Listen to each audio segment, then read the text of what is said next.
Welcome to the Rocky Mountains.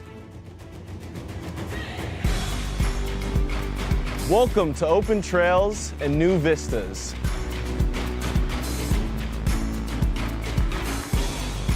Welcome to stunning Red Rock.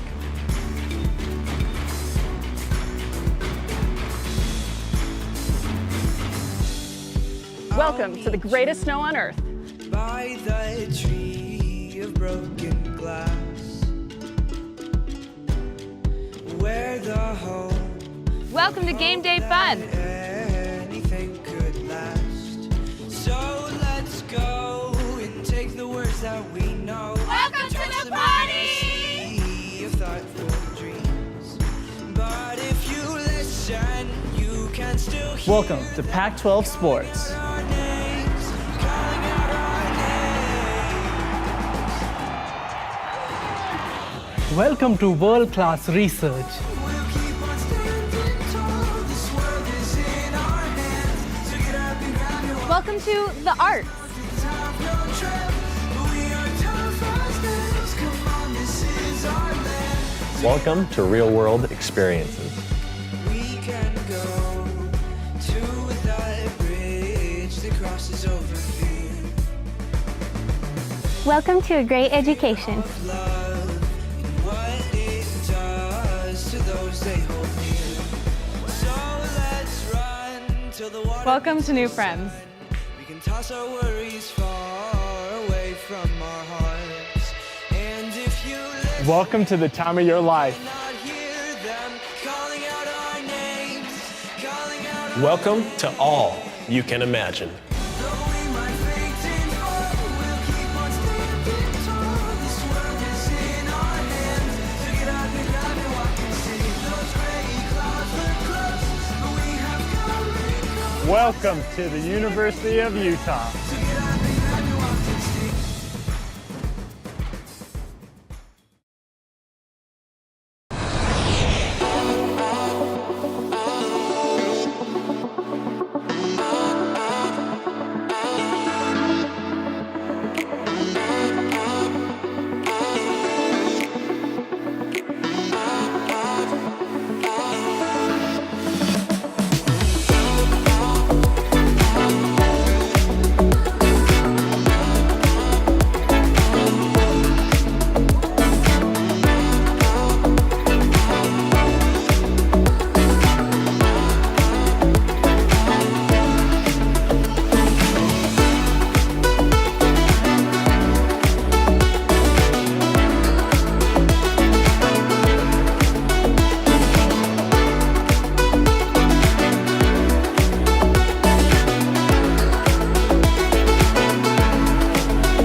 Thanks for calling the Salt Lake Visitor Center. If you have any questions, please leave a message and we'll get back to you.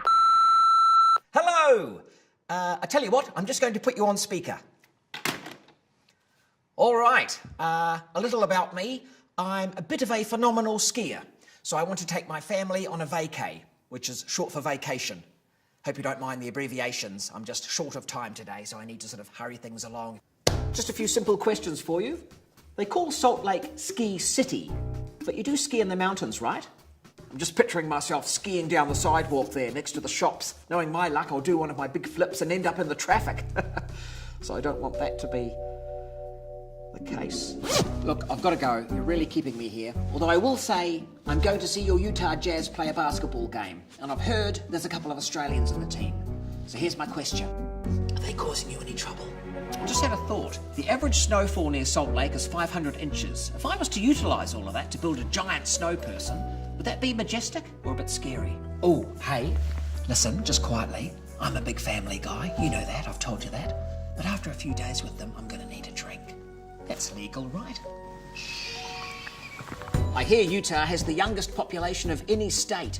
So if I was to head down to one of your hot rockin' clubs or a social event, would there be a youth person in there that might be able to explain Snapchat to me? My kids just won't do it.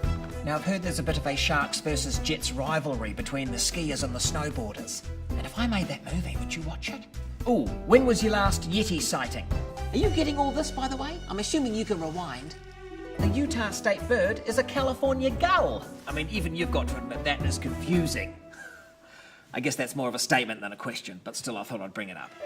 Now, your Ski City Super Pass, I take it that's part of the Marvel Universe. If I get that, will people call me the Winter Soldier Man? I really wish you could see this. All right, well, this will be costing me, so I better go. Thanks for everything. Bye.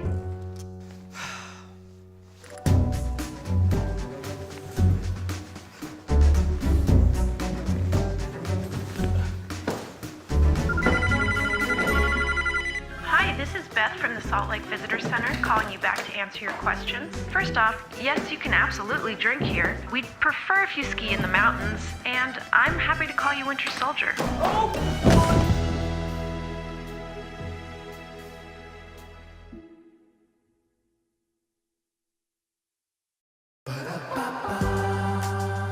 My name is Marguerite Van Komen, and I'm a snowbird ski patrolman. My dog's name is Frank. What a good boy, huh? What a good boy you are. I start every morning waking up and having breakfast with the dog, and then we finish every day having dinner together, but everything in the middle changes. We train them using their own instincts, so instead of hunt for dinner, they're hunting for humans. A lot of thought goes into choosing these dogs. Number one, they've got to be able to handle the cold. Number two, they got to be pretty hardy. And three, we're looking for very high drive dogs. The dog that is going to chew your sofa up at home, we want that dog. The people, the mountain at Snowbird, it's just special. And everything you want to do is here in Salt Lake. Get off the plane, grab your gear from the luggage cart, and within 30 to 45 minutes, you're up here and skiing on snow. You know, Salt Lake is super unique. We have 4 full seasons. So you can come up, ski all morning till the snow gets a little too smushy, and then you go and hit 18 at the golf course at the bottom of the mouth, and then you can go out for a wonderful dinner and see theater. It's amazing how much you can fit into your day. And not only do we have everything that you want to do, but we have great people to do it with. Everyone wants to be outdoors, happy, and go and play. Every day is different, and I love that. I love showing up to work and going, what is on the plate today? Snowbird is my family, and Salt Lake is my home, and Frank is a great part of that. My name is Marguerite Van Komen. I'm a snowbird ski patrolman, and I am Salt Lake.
Good afternoon, everyone. Welcome to the Utah Hockey Broadcast.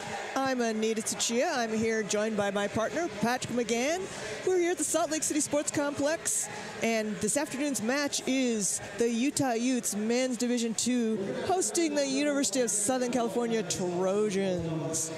All right, so the USC is going to be defending the goal on your right on screen for the first period, and of course, Utah will be defending the goal on the left. We've got some starting lineups for you. Starting for the USC Trojans will be at forward, 8, Chris Chow, 13, Miles Salzgeber, 19, Ian Kime, and at defense will be captain for the Trojans, Jonathan Thibodeau, and number 3, Micah Kim. The goalie for the Trojans is going to be number 35, Grant Hearing.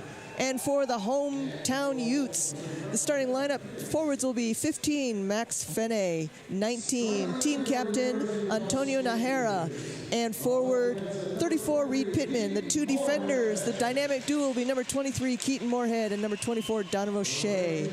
Getting the start for the Utes today is going to be number 33, Jamie Jurgic in goal.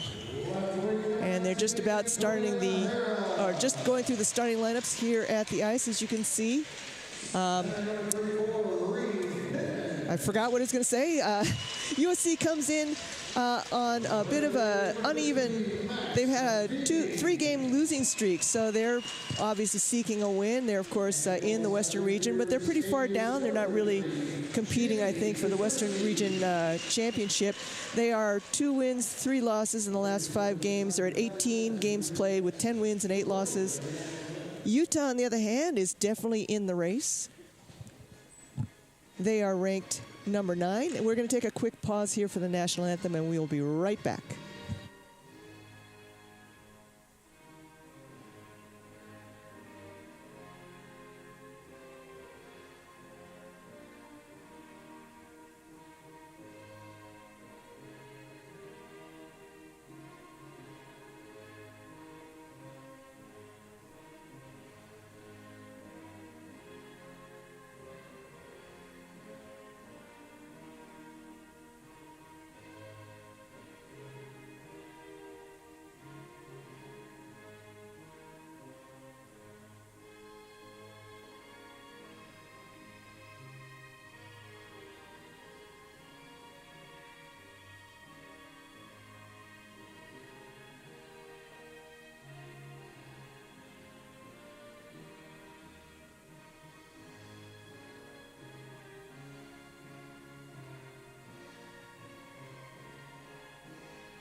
All right, folks, we are back. And I don't mean to alarm anyone. I know right before we took that little pause, I said ranked number 9. No, the Utah Utes, that was the last ranking.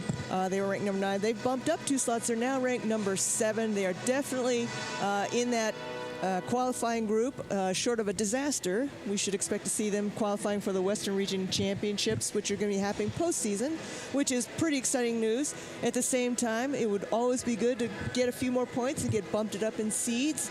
It helps with rankings. It helps with who you end up competing with in the tournament. We're about to drop the puck here. And we also have a special weekend. This is a specialty jersey weekend and specialty gear weekend. We are doing a fundraiser. It's going to be Saturday, tomorrow. The men's D2 team is going to be wearing jerseys for juvenile diabetes, and those jerseys are going to be going on silent auction and available here at the rink. All right, they're setting up. They're getting ready to go. And it looks like it's going to be Pittman facing off against Chow. And, oh, big collision. First right off the bat, right in front of the Trojans bench. Utah controls. Fenny gets a shot off. Shea with a shot off from the high slot. Chow scoops it up. He starts something now. He's coming down with number 3. That is Micah Kim. Utah recovers and sends it up. Tries to get it up to Nahara, but gets picked off. And then here comes Moorhead. He's going to try and skate across the blue line himself. I'm sorry, that's O'Shea. Oh, wait, no, I had it right the first time. Skates behind the net. Tries for a little wraparound. Endy does. Back out to Endy at the point. Cross ice pass and a one-timer. Nice one-timer by Sheridan. Goes a little bit wide. Fenny back there, trying to get that puck back out in front of the net. It's going to scoop around. Monaco keeps it in and sends it back in deep. Endy picks it up. Oh, nice shot. Just goes a tad wide of the goal. Sheridan able to keep it in. Yeah, Utah with a little bit of help. Last week they came in ranked number 9, like Anita said, and they had a loss to San Jose State, which currently sits at 25 in these new updated rankings. So they lose one and they win one, which you'd think that loss would hurt more than the win would help because of the strength of schedule there. But Utah, they do bump up to number 7, which is really big for them. You know, barring any mishaps this weekend, they need to sweep Southern California to stay in the thick of things in this race for the playoffs. Like we said, barring any disaster, they should be there, but still 2 wins against USC would be really beneficial for your rankings, especially because they're down at 33. Right. And also, Utah has another cluster of games. They have an important tournament coming up, which will be the Utah Cup, which is going to be hosted in Logan. So that is Utah State. Sorry, I get kind of confused sometimes when I'm talking on the fly. But anyway, Utah State's going to host that. That's going to be an important tournament because there are going to be so many of those Western region teams who are going to be who play out of Utah, call Utah their home. That includes Utah State, Weber. They're probably going to be facing Montana State, who is a big powerhouse in the West region. So it's important for them to score some wins when they can now that are, at hand, I would say, because they're going to be facing some very stiff competition once they get to that Utah Cup. Yeah, the Utah Cup will be against Utah teams, so Utah Valley, Weber State, and Utah State. Weber State sits at 3 in the West region, and Utah State sits at 5, and then Utah at 7. So they're all separated by one team there. But that's a tournament where the skill has just kind of gone up in recent years. I remember when it was first introduced a long time ago, back when it was called the Wasatch Cup, and now it's called the Utah Cup. But the skill level that's in that tournament has really just gone up. Weber State and Utah State, really, obviously the 2 premier teams. But now the University of Utah, now with this new M2 team, really kind of putting themselves back on the map. And it should be a fantastic tournament up there in Logan. We know that they have a rowdy barn up there, and should be a fun weekend. They do have a rowdy barn. It's a blast being up there. All right, here it comes. Milik across the blue line. Ooh, nice little poke check there by USC, getting the puck away. So Milik comes back out, tries to send it forward it up to Chow. Oh, now Chow gets it. He skates across the blue line. Through the circle, he's got a chance for it. He goes through traffic. He goes for the rebound, as you should, but nice save there by Hearing. And now O'Shea carries across the blue line. He goes for a wrist shot, goes wide. I think Hearing got a little piece of that. And it rips around all the way around. Moorhead's going to have to chase it down his own zone.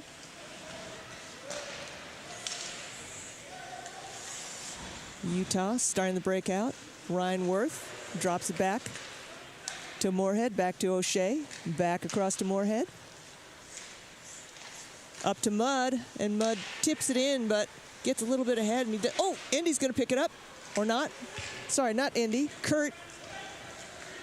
And now here comes USC. And they score the first goal of the game. That's going to be a tip there in by Chris Chow. Jurczyk was able to block the first one, but the rebound got away from him, and Chow is right there, ready for it, and he throws it in there.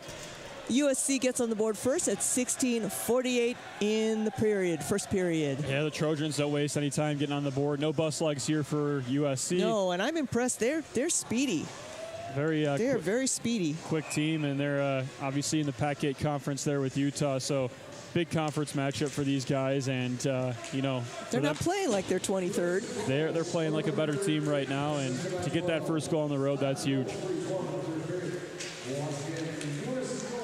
All right, Chow again tries to send it up to Driscoll, but it gets ahead of him, and Utah recovers. Monaco carries himself across the blue line on the left side. He goes for a shot. I don't think Hearing was quite ready for that, but he does make the save. It's a little bit slow to put his stick down on the ice. All right, Monaco again. Skates across blue line. He dumps it into the corner because it's time for a change for him. Osola picks it up, sends it back along the boards behind the net. Hill's back there. Oh, he gets taken down from behind, and sure enough, we got a penalty.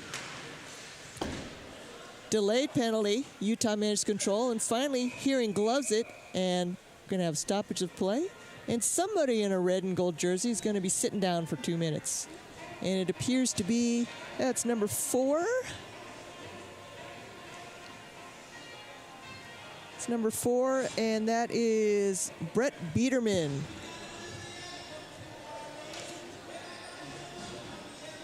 So he's going to sit for 2 minutes. Utah's going to go on the power play, and that power play line looks like it's going to be Endy, Milik, Nahara. And on the far side, I can't quite see his number. Monaco and one other person. Is that Chow? I think that might be Chow. I can't quite see his number. All right. Utah controls, and Endy rips one off right off the bat. Goes wide, ends up in the corner. Nahara recovers. Centering pass. Ooh, bounces out in front of Hearing. I think it bounced off the back of his leg pad. He got lucky. And we have a whistle, stoppage in play, because the net gets pushed off its mooring.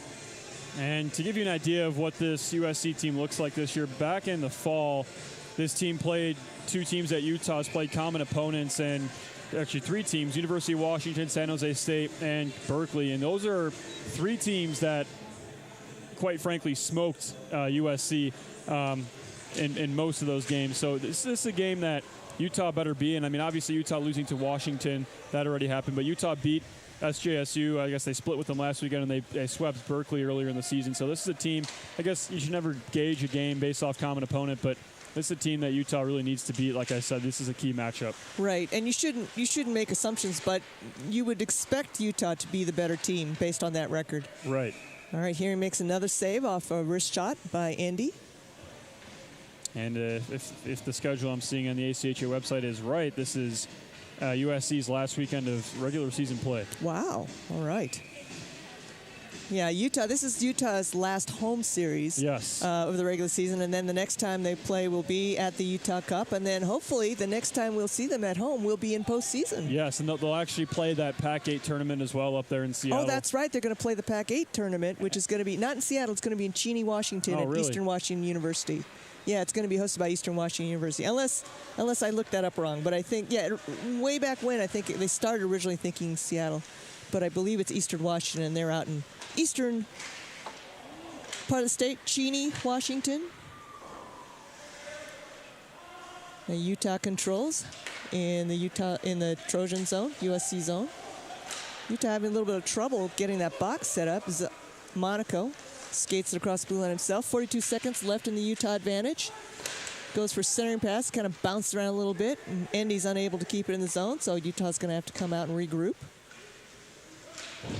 Chow sends it around the boards. Milik is there.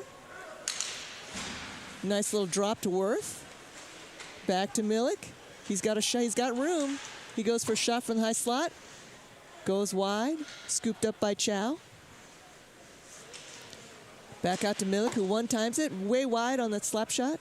Worth picks it up. 8 seconds left. Time winded down. Worth goes for a nice slapper from the high slot, and Hearing has to squeeze it. 3 seconds left in the penalty. Our poor public address announcer is doing triple duty today.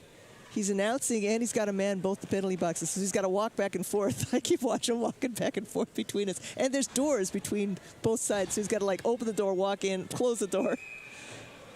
He's a very busy man. All right. Utah wins the draw, but we have a whistle. Maybe they didn't like that face-off. I think we're just going to do the face-off over. And theoretically, if they need to do the face-over, we need to put 2 seconds back on the penalty. You think they'll do that? No.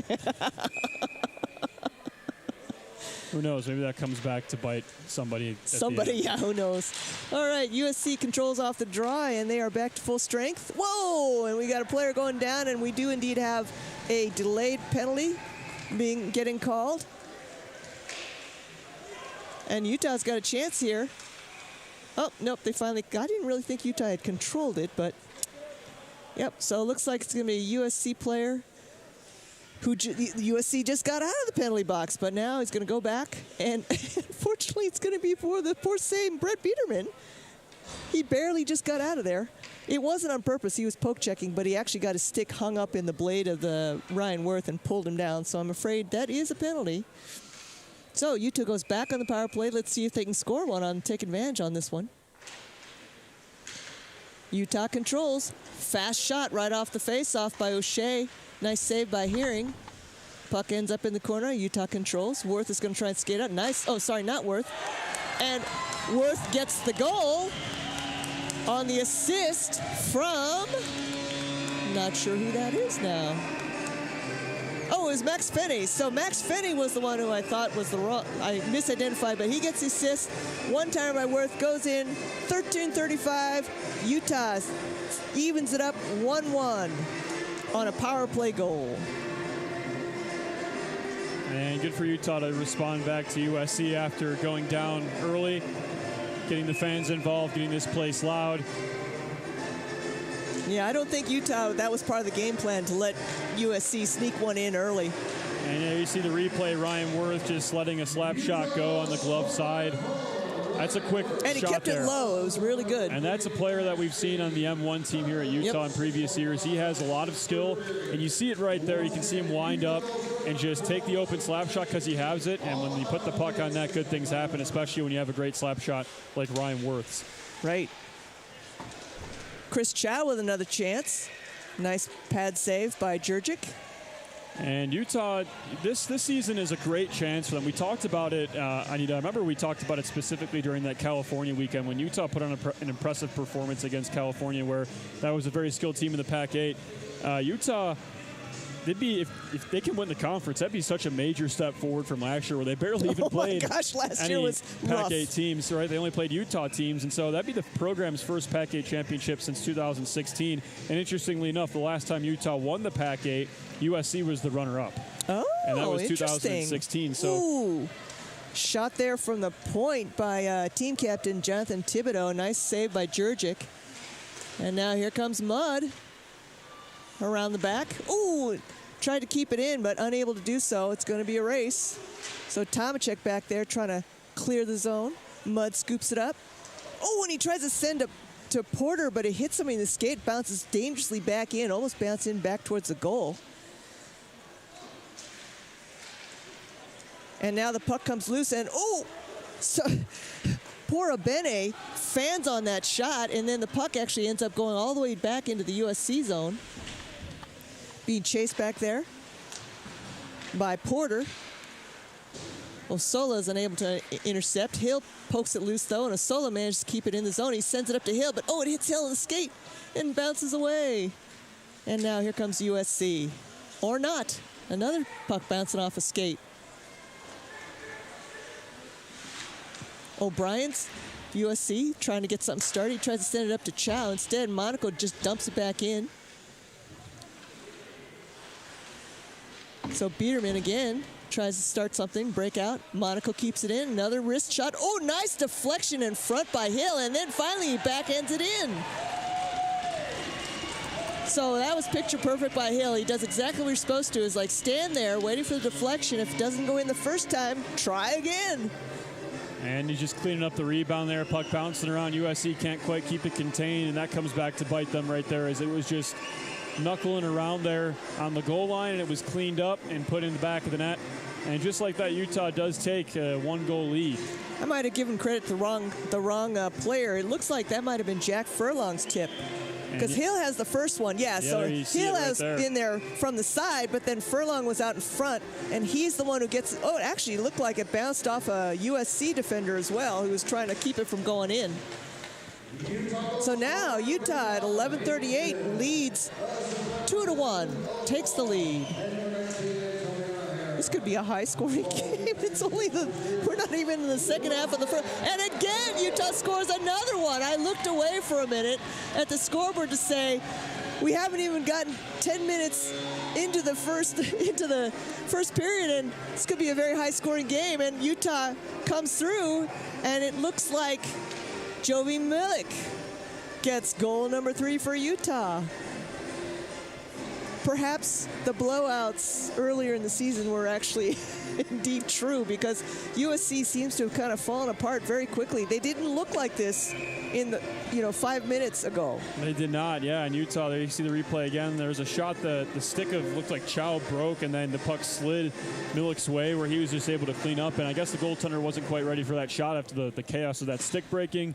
Cleans it up, and Utah now has a 2-goal lead. Huron is a little slow to go down. He's a little slow to cover that ice, and I don't know if that's just, he's just slow or what, but that's the second time he's been a little bit slow covering the ice, low to the ice. All right, so Utah now with a pretty substantial lead. We have a whistle. Pittman gives the universal signal with palms up like, what? But we're going to... Offsides? Offsides. Yeah. And yeah, I just go back, you are right. The Utah schedule says the Pack-8s are in Seattle, but it is in Cheney this year. And the winner of that tournament gets an automatic bid to the Western Regional, not the actual ACHA National. So you get a bid to your regional. You do get a bid to your regional. Oh, so that's part of that confusing, because we were trying to read those qualification rules, and they were very confusing. Yes, they were, yeah, as far as who goes to the Western Regional and who comes out of it. But, yeah, it will be an automatic bid for whoever wins the Pac-8 conference, and what happens in the event of a team that qualifies that was going anyway. Who knows? Yeah, I was thinking of that as well. There's literally 150 teams, so it's kind of a lot of teams. Yeah, it's one of the reasons why. So the current president of the ACHA, he does an interesting interview with Chris Perry on his WCHL podcast, where he talks about why they decided to establish those regions to kind of break up the teams and give more teams a chance to qualify for nationals, as opposed to trying to be the top of 150. Right? You actually had a better chance by splitting up in the regions. Because there's just so many teams. I mean, there's 50 teams in each region. Yeah, so many teams. M2 is a huge, huge league. All right, Beerbaum trying to start something in his own zone. USC's having a little trouble getting it out of their zone, and loses the blade there.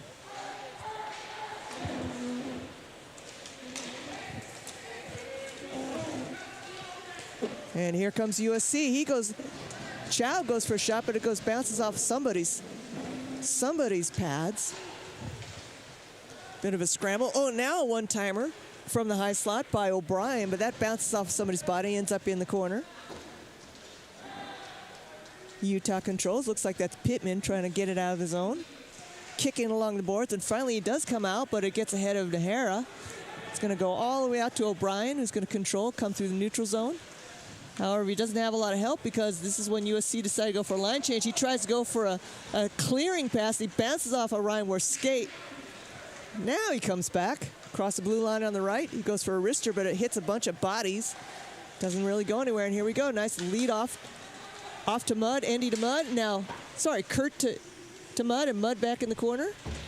Back to the other corner, opposite corner with Kurt. Kurt to Sheridan. Still bouncing around, and Kurt finally sends it around the back. Gets picked up by Biederman. He tries to send it up to Kim. Kim looks across for a cross-ice pass, but gets intercepted by Sheridan. Now here comes Worth. He's trying to skate across the blue line. Now Mudd picks it up. And Kurt takes it across the blue line, but it gets poke-checked into the corner. Puck is just kind of bouncing around and finally bounces into the bench of the USC Trojans. So we're going to have line changes by both teams.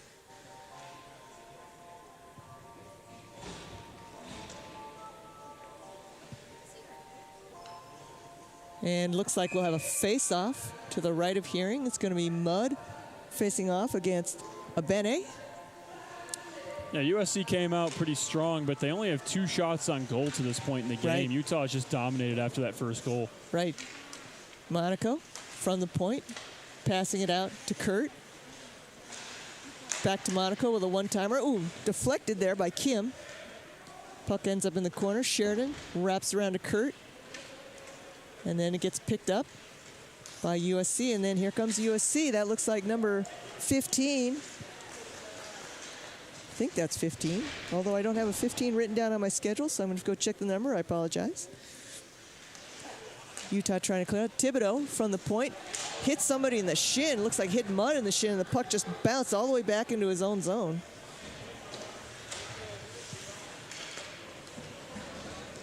USC looking a little disorganized right now. Kurt at the line. He carries across the blue line and sends it in the corner to Hill.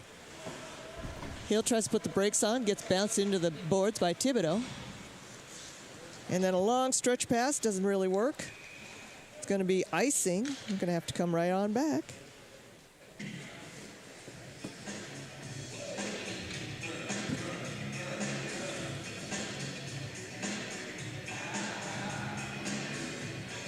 All right, I have now identified number 15. That is Akili Tulloch. I had him written down with the wrong number, so hopefully I will remember that now. Face off here in the USC zone. Ends up skipping around behind the net. Thibodeau goes and scoops it up along his own boards, tries for a stretch pass to Chow, gets picked off. Hill tries to backhand it to Osola, but it gets picked off again. We have a little bit of a scrum in front of us, and finally the puck ends up behind the Utah net. Donovan sends it up to Osola. Osola, nice little lead to O'Shea. He's going to skate across the blue line. He can shoot through the slot. Oh, it hits a bunch of bodies, bounces along. Hearing got kind of lucky. He went down early this time, but the puck stayed low, and he was able to cover it up. So we're going to have a face-off to his left. 7 minutes left in the first period. Utah leading 3-1, and boy, you're not kidding, Patrick. They really are out shooting. Utah's really out shooting USC. USC is not looking very organized right now. Yeah, I mean, I don't know what it is. They came out looking very good, and they stunned Utah, but I guess Utah was quick to wake up. Never mind. Again, Utah, O'Shea with a shot. I kind of just lost sight of that one myself. It looks like a laser. Yeah, that's just a quick wrister from O'Shea at the point. It's similar to Ryan Worth's goal a little bit back there, whereas he had a lot of space, and you know what? If you give him players space and time at the point and there's a lane, you're going to take it every single time. And he takes the shot on glove side again, and we're starting to see that the glove side there on the goaltender for USC is not too strong, and Utah's going to pick up on that. And you know what? In fact, they have. I mean, that's the second goal. There's O'Shea's wrister again. You see it. Can't really see it go in the back of the net, but you see it. Fires it from the low point there, and Utah takes a 4-1 lead. And O'Shea is a defender who can skate and shoot. And so now that he realizes that they're going to give him space, they make the mistake of giving him space because he's a defender. Right. They're going to score. Now Monaco is another one. If they give Monaco enough space because he's a defender, Utah's going to get scoring chances from him as well. Utah's lucky in having players like Monaco and O'Shea. I call him the Swiss Army knife type of hockey player. I mean, they can really do anything. You'll actually see Monaco and O'Shea line up in forward positions at times in the game, whether it's a special teams opportunity or whatever it may be. But you'll see them kind of fall into the role of a scoring defenseman and even play the role of forward sometimes. In overtime, whatever it may be, they can really do it all. And that's why I kind of call them a Swiss Army knife, because they're also pretty fast. They can get back on defense. They can get back to their position. You rarely find them out of position. And so those are two players for Utah, maybe to keep your eye out for tonight. Just kind of see how they play, see how they're, how they skate with the puck and how they, go to the puck and know where to be at certain times. And, Monaco wearing the assistant captain's patch on his jersey, he shows you why. He's got the skill to do it. And as far as O'Shea, he's another skilled player. And you'll notice they'll pair him up with the guy who knows to stay home in case their partner goes forward. So for O'Shea, that's going to be Moorhead. And I believe for Monaco, that's going to be Sheridan. Yes, and you know what? Knowing how to pinch as a defender, that's a crucial skill, because if you're not good at it, I mean, that's just... It's ugly. You're right. It's going to be very ugly. There's going to be odd men rushes the other way. But when you know how to pinch and do it at the opportune times, your team is better off for it, because if you have a player like, let's just say Monaco, who's got a great wrister, or O'Shea, they can pinch up and score your team a goal, right? And it's obviously that's important. So knowing when to pinch and also get back on your horse when you have to go back and hustle all the way down to the opposite end of the ice. They know how to do that. Weird bounce off the post, and Hearing lost sight of it completely. He got lucky and the puck bounced loose. The whole crowd kind of went, ooh, along with us. But yeah, I think that's an important point. And I think too, it just, like you said, it's not only the Swiss Army knife of the player, but it gives your team, and there's a nice wrister, you see it right there. A Swiss Army knife, like an extra tool in the tool set to play with. Absolutely. And you see it right there for Monaco. He skates up, he has the open lane. He's going off for a change now, but you see him fire that wrister because he was able to get in close. O'Shea's on the ice now. Let's take a look for that as Utah sets up. Right, and this is like a potent scoring line. We've got Milik and Endy and Fene on the forward line on this. They're fun. They're fun, my fast goodness, skating, yes. fast skating fun line, and Moorhead and O'Shea as well. Again, being fast skaters. All right, so USC collects himself in their own zone. I think I'm starting to see a separation of skill level here as well between the USC skaters and the Utah skaters. Now that each team's settling in, we're maybe seeing each team for what they are right. here tonight. Got a little bit false sense of skill level. Yeah, nothing against USC. I mean, hopefully, they prove us wrong and they get back in the game here, make it interesting. But yeah, it's just Utah. They're playing their game real well tonight. This is a team that didn't look very good on their opener against San Jose State last weekend, last Friday. They didn't look good. They were just stunned. They let San Jose State come back in the game, and obviously that can happen again tonight with USC. But they look a lot more calm and composed. They're playing their game. They're passing the puck. And they're just out. They know that they're outplaying this team, and they're using that to their advantage, and that mental boost as well, really important for the team. And I mean, we've been looking more to our right than our left by far so far this evening. Right, and it could be maybe it was a little bit of a rust since that was the first Right. games after the break. But I watched the video as well, and I was kind of surprised that they lost, that they split. Yeah, no, that was a tough game for the M2 Utes there. Ooh, nice poke check there by Herring to break up that pass because he had two Utes bearing down on him fast. That was O'Shea pinching there. He was going for the 2-on-1 opportunity for the one time. He pinches there, like I mentioned, and almost gets himself a goal. I mean, the pass came a little bit too late, but good chance for O'Shea and the Utes nonetheless. And I can't even believe the difference between last year's team and this year's team. Last year, the crazy, D2 team so much slower. Really had trouble with the tape-to-tape passes, and this team, wow, they look really good this year. It's looking like a complete team. It really is this year, and we're not going to go ahead and say that they're the best team in the ACHA or the best team in the Western region because we know that's not true, but they're looking like a team that can contend and give good teams a run for their money. And it's a team that could make some noise in the Western Regional. Obviously, there's some skilled teams that are going to be showing up to Salt Lake in a couple of weeks or maybe about a month, but you know what? It's a team that can go on a little bit of a run at the right time. And, if they win the Pac-8, that gives them the confidence too, right? I mean, they're probably going to go to the Western Regional either way, but winning that conference just gives you that much confidence, especially where, if you're Coach Dick Fornelius, you go to the locker room and you say, we just won the conference. If you were here last year, you know that this felt like this was years away. No, we just did it the year after. We could barely even compete with teams in our own state. So, it's a really encouraging thing to see. And if this team gets some mental confidence, they have the skills to make a little bit of a run. I'm not saying that they have the skills to necessarily win a national championship, but they absolutely have the skills to get to the national championships in Marlborough, Massachusetts later this season. I was thinking of Zeke Endy, who was his first year was last year, and he really was kind of our main scorer, but he didn't have any support. And now, right, it's got to be fun. You get support now, right? Worth with a nice one-timer, with a nice wrister. I can't say that. Say that 3 times fast. And here comes Abene. Pass.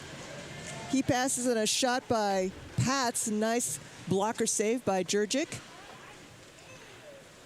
USC, they're bunching up on defense. They're collapsing too easily, and they're collapsing too quickly. You see Ryan Worth there just a minute or so ago, just dancing through, having all the space in the world to have a wrist shot. He gets the wrist shot off, and a nice save was made. But, I mean, the defense is just collapsing much too fast for USC, right? You have to stay home and force your guys out and towards the blue line, towards those boards, right? And so it's kind of like a little skating drill. He just kind of skated around the cluster. He made like a little bit of an S motion, and he just wristed a hard wrister. And, if you're USC, you can't be giving one of Utah's best players that much time and space. We've seen it bite them already. But you know what?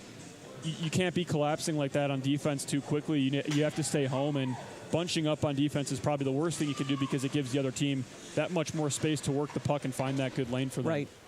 Right. I mean, it literally bunching them up takes them out of the play. It does, yeah. I mean, and it's hard to recover from that because when you're being dominated on possession, and the other team's just passing around you, it's hard to get back home. So staying home from the get-go is important.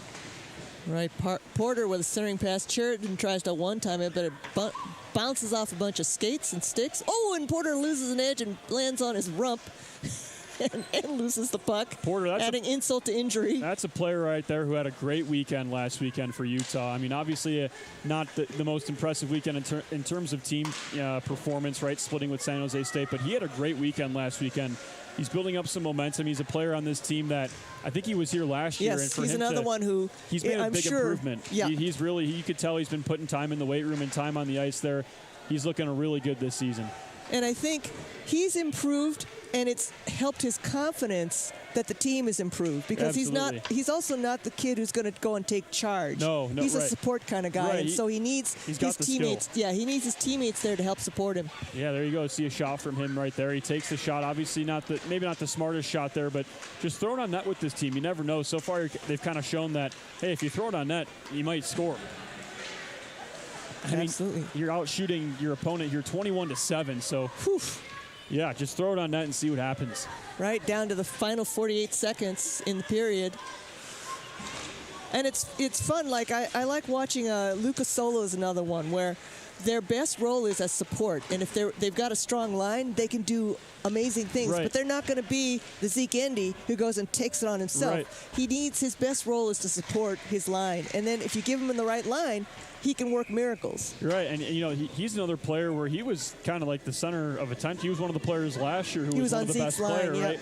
But and not that he's regressed, but the team has just gotten better around him, which is fantastic. Right now he can fall into that natural role of, you know, a playmaker on the line he plays on, and you know he's a very skilled player as well, Lucas Sola. I mean, he was here last year, and you know the transition into this year, you could tell he's gotten better as well. And one of his great assets is he's able to anticipate where the puck's going to be. Right. He breaks up a lot of plays. That's one of he's great at. It's breaking up plays. And there's a strong wrist shot by Pats. Nice blocker save by Jurgic. You see O'Shea again, just coming and skating right in and taking the shot. Herring makes a save and ends up losing the puck. Kind of lost his footing there. Referee blew the play dead pretty quickly. O'Shea's not too happy with it. I don't understand it either. Yeah, referee, it's pretty clear that Herring lost control of the puck and he wasn't anywhere near it. But we have 5 seconds left in a face-off. And it's going to be Andy versus Abene in the circle. Milik goes for a one-timer from the high point, but it bounces off some shins. Oh, and here's a chance for O'Brien, but he's unable to stay on his feet. And we're going to end the period with Utah leading 4-1. Don't go away, folks. We'll be back after the break.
Welcome to the Rocky Mountains.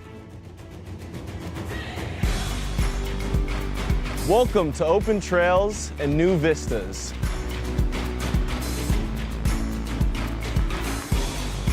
Welcome to stunning Red Rock.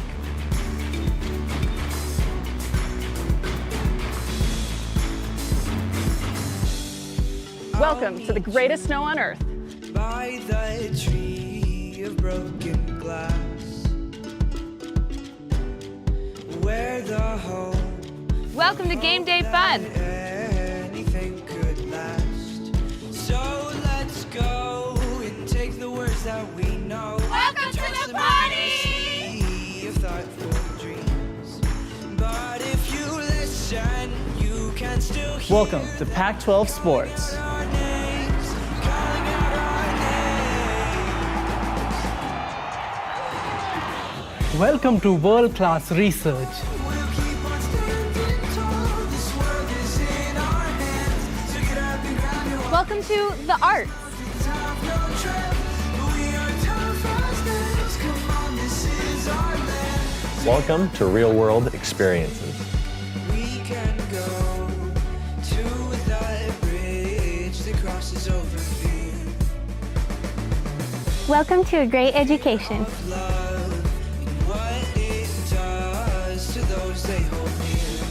So let's run till the water. Welcome to new friends. We can toss our worries far away from our hearts. And if you listen, Welcome to the time of your life. not hear them calling out our names, calling out our Welcome to all you can imagine. Though we might faint and fall, we'll keep on standing tall. This world is in our hands. So get up and grab your walk and see. Those gray clouds look close, but we have come and gone. Welcome to the University of Utah. So get up and grab your walk and see.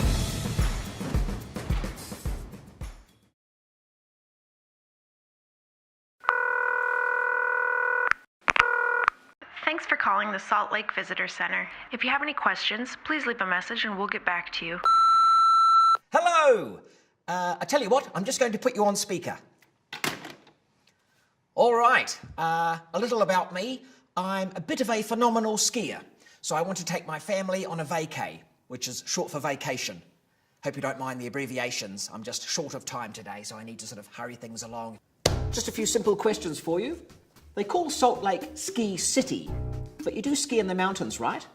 I'm just picturing myself skiing down the sidewalk there next to the shops. Knowing my luck, I'll do one of my big flips and end up in the traffic. So I don't want that to be the case. Look, I've got to go. You're really keeping me here. Although I will say, I'm going to see your Utah Jazz play a basketball game, and I've heard there's a couple of Australians in the team. So here's my question. Are they causing you any trouble? I just had a thought. The average snowfall near Salt Lake is 500 inches. If I was to utilise all of that to build a giant snow person, would that be majestic or a bit scary? Oh, hey, listen, just quietly. I'm a big family guy. You know that, I've told you that. But after a few days with them, I'm going to need a drink.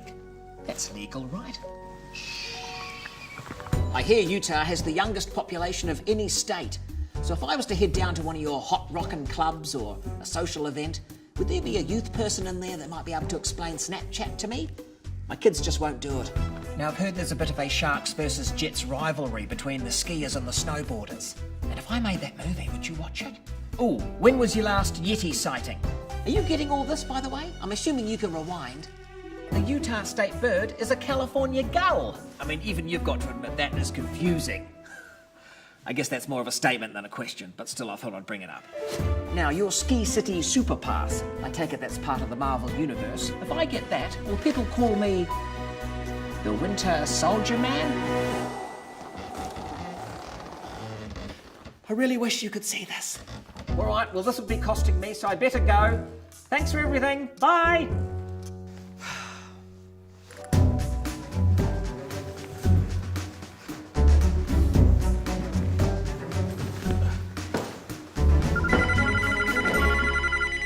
This is Beth from the Salt Lake Visitor Center calling you back to answer your questions. First off, yes, you can absolutely drink here. We'd prefer if you ski in the mountains, and I'm happy to call you Winter Soldier.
My name is Marguerite Van Komen, and I'm a snowbird ski patrolman. My dog's name is Frank. What a good boy, huh?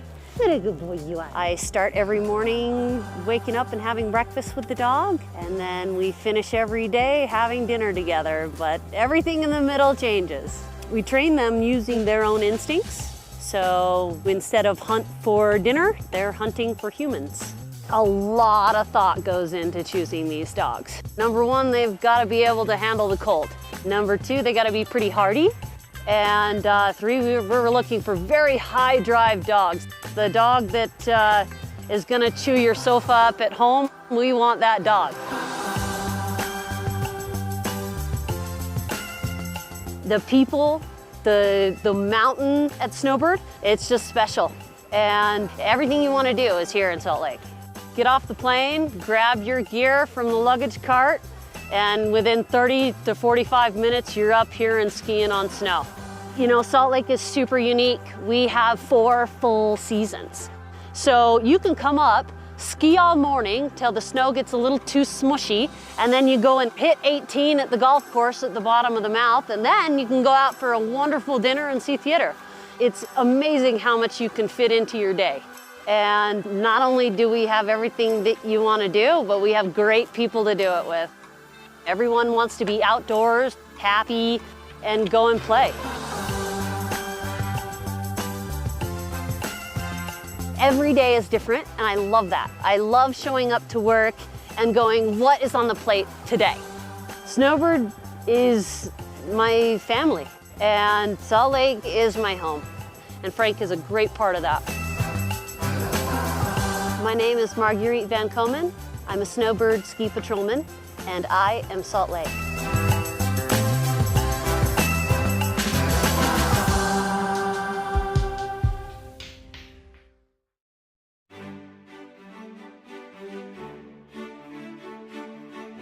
Welcome to the Rocky Mountains. Welcome to open trails and new vistas.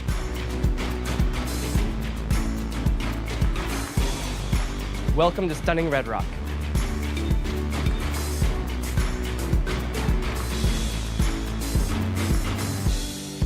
Welcome to the greatest snow on earth. By the tree of broken glass,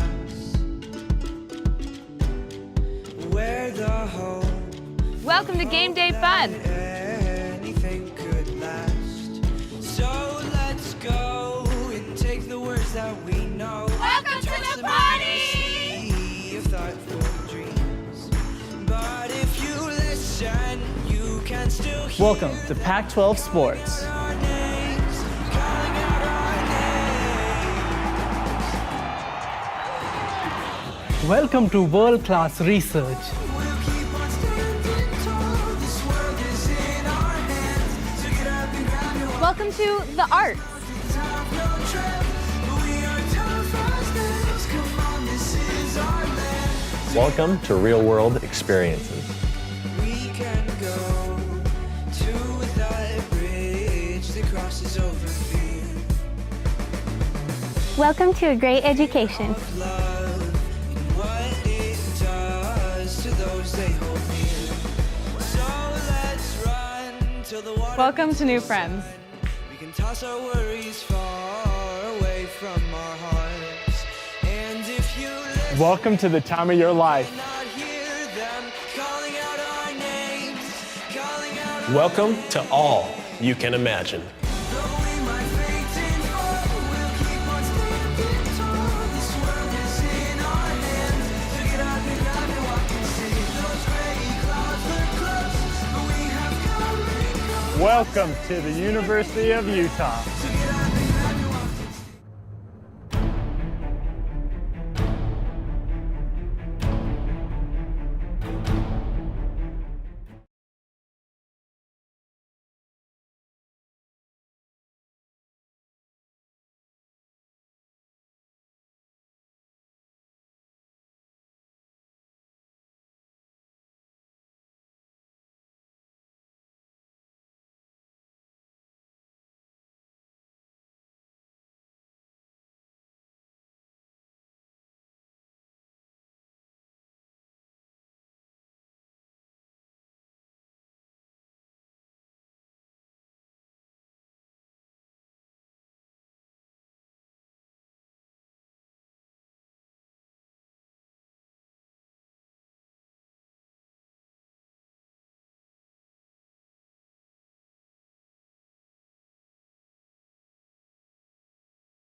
All right, folks, we're back and we're getting ready for the second period. Boy, man, that was kind of surprise there at the end. It was like the twist ending because the beginning of the period, we really thought the two teams looked pretty evenly matched. And of course, USC came out on top. They scored the first goal right off the bat. But then by the end of the period, boy, I tell you, we're starting to see some bit of a separation, I would say.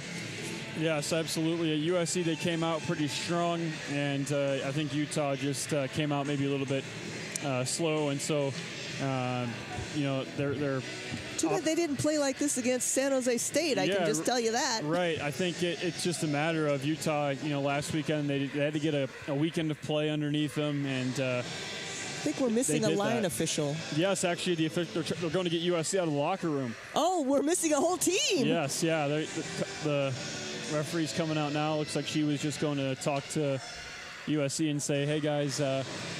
And now they're trying to come in through the scorekeeper's entrance, which is, I think they got lost. I think they were in the tunnel because I just saw a couple of heads here, and the referee's going, no, go back, and pointing around the other way. So they got lost trying to get through the tunnel. It's not that complicated here, but clearly they had a little trouble.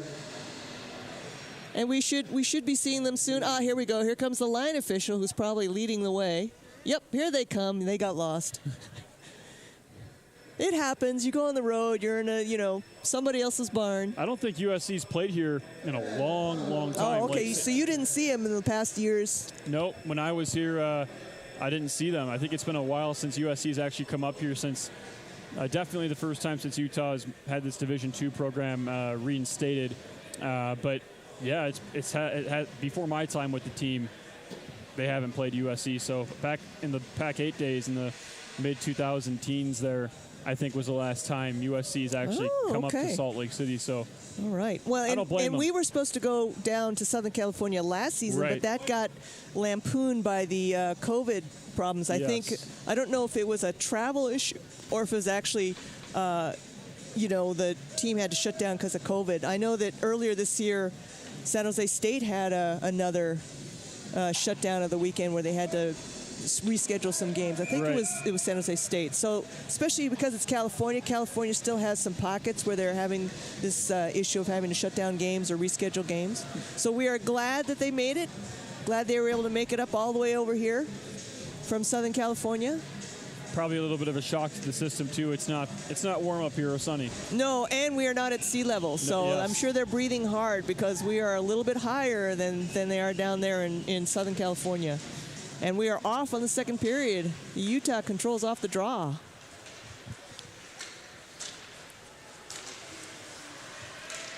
And it bounces around a little bit, ends up in the Utah zone. It's going to be icing, a little bit of a mad scramble. And I've kind of mentioned this once already, but I'm just going to remind people, this is specialty gear and specialty jersey weekend. So the women tomorrow, and this all happened tomorrow, Saturday, the women are going to be wearing pink ribbons on their jerseys, special limited edition jerseys for cancer awareness and breast cancer survivors. The men's 2 is going to be wearing juvenile jerseys for juvenile diabetes, and for the men's 1, they're going to be wearing military appreciation jerseys. All these jerseys will be available. They're limited edition. They'll be available for a silent auction here at the rink. Also available that evening will be limited edition pucks, toques, and caps of various kinds, and they're all going to be used to help fundraise for the various causes that we'll be doing that evening. So be sure if you come down to check out the table, it's going to be up there close to the entrance up on the concourse, and check out the selection. I think those commemorative pucks look pretty cool. Yes, yeah, and they'll be doing support for diabetes, and the military, and then breast cancer. Those will be the 3 different types of jerseys you'll see tomorrow. There are photos of them up on the website. They all look like very that's nice right. looking jerseys. Go to the website and see the photos. They're very cool. Or come here in person tomorrow and see them. Being worn and modeled by our team captains, Grace Cruikshank, Dylan Dix, and Antonio Najera. Ooh, here's USC with a chance, but he can't quite get the handle on it. That's Miles Salzgeber. I'm so proud I actually said the G before the B. I'm sure that happens all the time. Those get switched. And puck is back in the USC zone. Utah trying to set something up. Oh, Max Fenny was waiting for a centering pass. He gets hauled down and dragged out of the slot there. Utah maintaining control, and it gets popped in. And it looks like Pittman was in there, put a stick on it, sent it into the net. Bit of a scramble there, and he's been fussing with those goalposts for a little while now. This is not the first time he's been like messing around with those goalposts, and I think he's having a little trouble with the knowing where his goal is. Like he's feeling a little bit of not disoriented, but he doesn't quite know where his goalposts are. Yeah, that's a nice play by Pittman. He has a lot of time and space. You see it right here. He's going to skate right in. I mean, if you're USC, he just walked in. Yeah. I mean, Pittman just walked right in. I think that's that example of your pinching that you were talking about, where they all ended up clustered in that one far corner. You see those three defenders, they're just watching Pittman skate right in as if they're fans watching the game. I mean, it's a great play by Pittman to recognize the space and the time that he had, and he winded up a wrist shot, and he wasn't going to miss it. I mean, he had so much time and space, but to be able to see that and recognize you have that room to move that puck, that's a smart move there by Pittman, and he'll get himself a goal and extend Utah's lead to 4. All right, and I was just looking here, Grant Hearing, he's looks like USC has kind of spread their goalies timeout into about 4 different players, with Heath Chansey, who's actually, he didn't come on this trip this weekend. I take that back. He is here, so he's the second goalie. So Heath Chansey and Grant Hearing are the 2 goalies with the most time. It's kind of splitting the time there with 25 games for Chansey and 22 games for Hearing. And then we have George Gutierrez. He is the 3rd goalie who's here. I'm sorry, he's not dressed. He's not here. The 3rd goalie who's here is John Paul Baker. He's had just 1 game in. So they have 3 goalies. The other 2 have stayed home. So maybe we'll see Chansey tomorrow.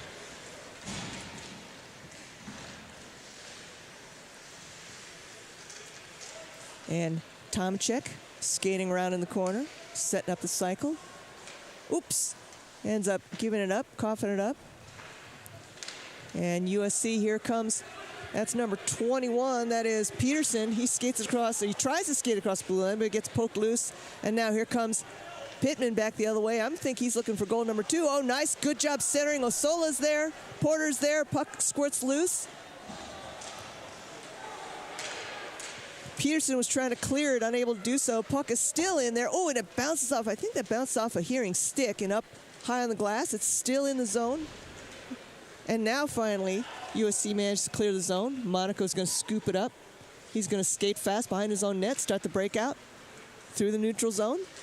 Gets around one player. Nice little pass up to Osola. Skates across the blue line. He's got room. He shoots, and he gets it by. Hearing was totally screened by his own player. Thibodeau skated right in front of him. Hearing didn't have a chance. Osola has his goal lined up on target, and now it is 5-1 Utah at 15:58 in the second period. We'll probably get a replay here. He apologized, kind of switched the shot on you at the last second. You didn't really get a shot of Osola scoring that goal, but we were talking about Osola earlier and how his playmaking ability. And you must have heard me. Thanks for making me sound smart, Luke. And here we go. Here's the replay. Yeah, he skates it right in, and again, the time and space. The USC defenders are just standing there. I mean, look at number 23. He does not have an active stick or active feet. He is standing and watching the play. And he's a forward. He shouldn't be hanging back in front, standing in front of his goalie. Maybe that speaks to the situation that they had players out of position. But either way, I mean, he's number 23 there for USC, standing there, doing not much, and so Osola walks in and gets himself a goal. Oh, I was wrong. He's not a forward. He is a defender. So I'm not sure. You were right. I'm not sure why he didn't move forward to attack. Attack the oncoming player. But nonetheless, it is 5-1. We have a whistle, and I didn't pay attention to what's happening. We have too many men on the ice? Or? Net came off. Oh, the net came off. It'll be a break for that. But I was too busy getting confused. It's been a while. It's been I'm rusty, too. Yeah, first weekend back. I know it's been a break for me, too. This is actually our first game us together because you were sick last weekend. So I wasn't feeling well last weekend, so I had to make you, carry on solo. But yeah, we're happy to have you back. I mean, I feel the rust too. I came back, I was like, oh, we still do this hockey thing in the second semester. No, right? And people, you don't realize that it is just us talking, but it's so much easier when you have someone else just to banter off of and bounce off of. It's much harder to do it by yourself. Yes. Give a lot of credit to one of the best broadcasters of all time, Vin Scully. He was the Los Angeles Dodgers baseball broadcaster, and he did games on TV by himself, and he did it for a long time. And he did play-by-play and color. Yes, he did everything. He was back when they didn't want to pay for another person in the booth.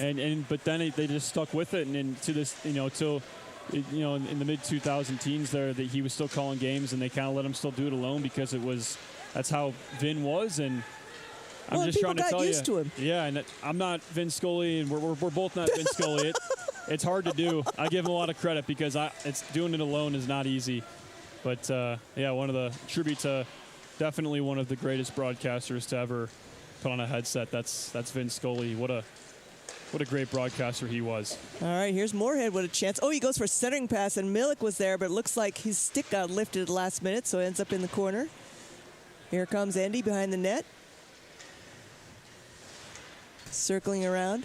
It's interesting. USC's really not back-checking at all. I think the further we're getting in here is I don't know if they're tired from the altitude, which could absolutely be a thing. I think the legs are starting to those bust legs you're talking about. I think that's what's kicking in. I mean, they're really not playing an active and just an active game. Their sticks aren't as active as the Utah sticks, and just the skating isn't up to par with Utah here. I think it's just you have guys. I mean, again, you see Thibodeau. He's just kind of standing there, and now he's playing. Ooh, big scramble in the crease. Get a nice close shot. Here we go. Have a moment. I'm going to say this again. For those of you who have not played at altitude, it really makes a difference. Just 4,000 feet. It's really tough. The USC players are now playing on Olympic ice, which is a few meters wider than an NHL rink. So they're playing on a bigger sheet of ice at altitude. And it really can suck the energy right out of your legs. And sometimes it's not a huge problem like Arizona and UNLV. It still affects them a little bit, but they're still up there at 2,000 feet. USC, they're coming, like you said, that's sea level, or just about down there in Southern California. So I'm sure they're feeling it.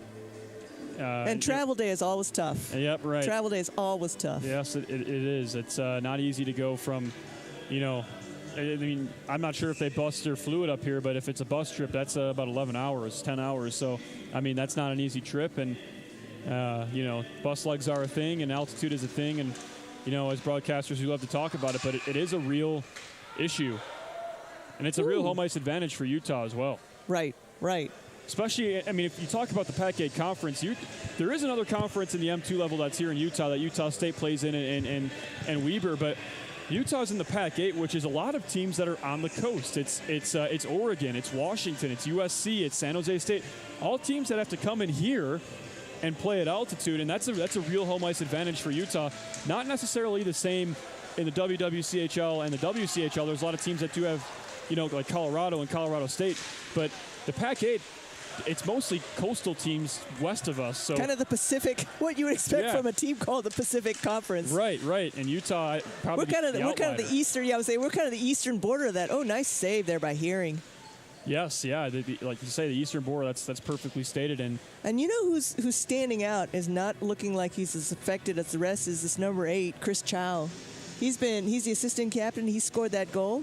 And he's been like go, and I haven't noticed him slowing down quite as much. Like the one like I noticed is Thibodeau. He looks like he's just hurting. Yes, yeah, something might be going on with him because he's just not playing an active game. But just notice this now. Our number 8 is Chow, and their number 8 is I know, Chow. it's kind of funny, right? But spelled differently. But and again, now looking at the top 5 scorers for USC, Thibodeau is right up there with 11 points, 4 goals, and 7 assists. So I am surprised he's having such a hard time.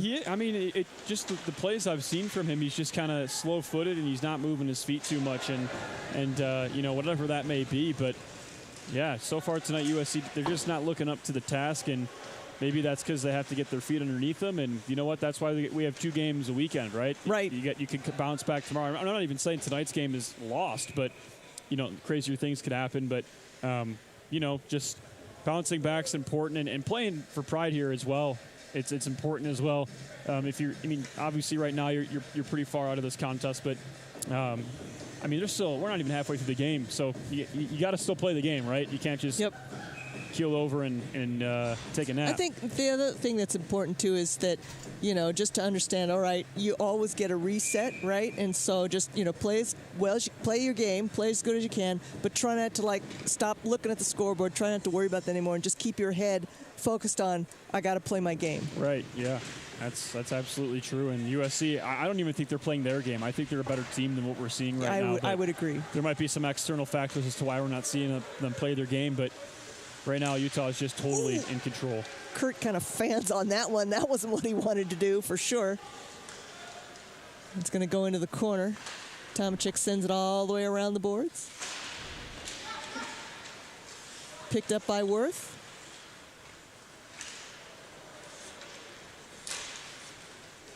And Worth gets it again, and hard slapper from the circle. Nice save, nice blocker save by Hearing. Yeah, and you see his slap shot there again. We saw it earlier tonight on a goal that Ryan Worth scored, that really nice slap shot. Yeah, he's got a pretty slap shot.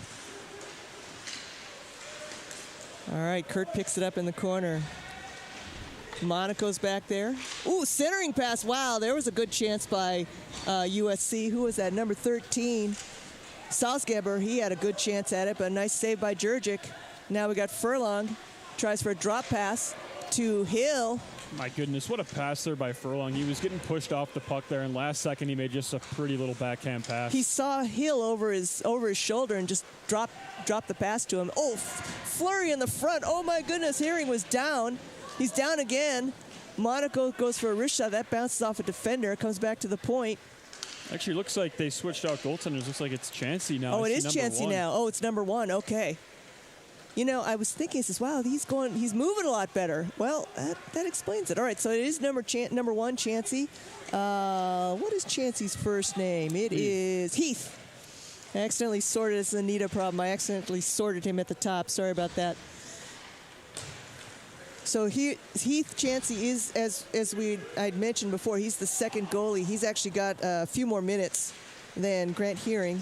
And again, I think that's an important thing to do when your team is trailing by this much. You don't want to shell shock your goalie either. No, right. And maybe it's a change. Any change could spin momentum your way, right? I mean, whatever it may be, if you can change something and try and fix a problem, you do it.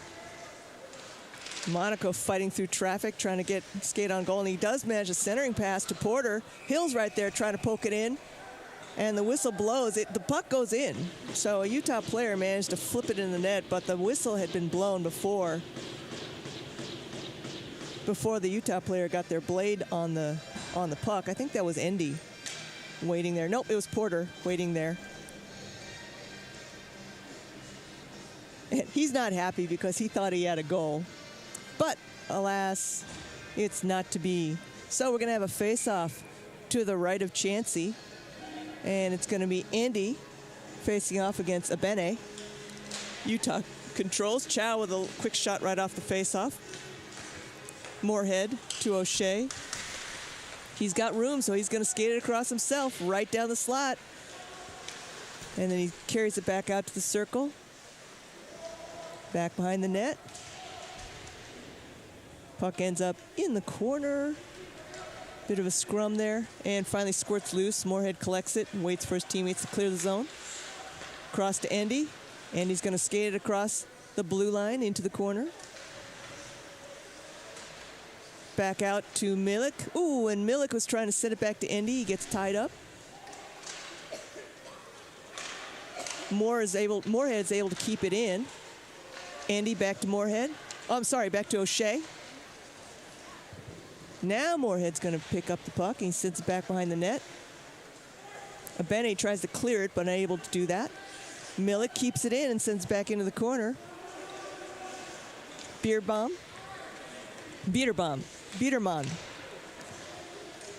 And here comes Milik. He skates in, but he ends up going behind the net. Utah's really setting up almost a box like they're in a power play right now. They're just cycling the puck around, trying to set up for a clear open shot. Andy with a centering shot to Milik. Oh, nice save by Chansey. Ooh, big hit right over in the glass in the corner. Biederman on O'Shea. Puck bounces through the slot.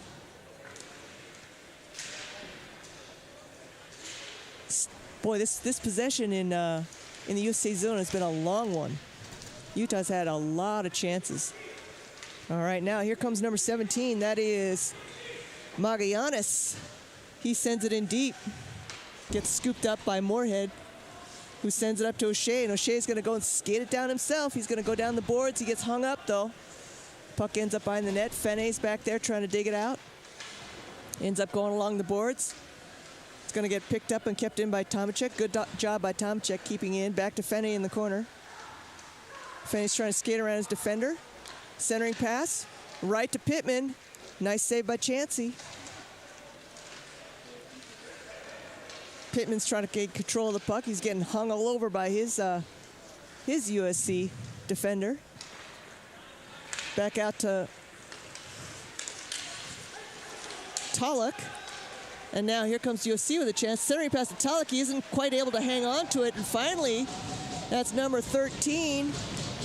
Salzgeber with the rebound, puts it in net. And so USC gets back on the board with their second goal of the evening at 7:45 in the second period.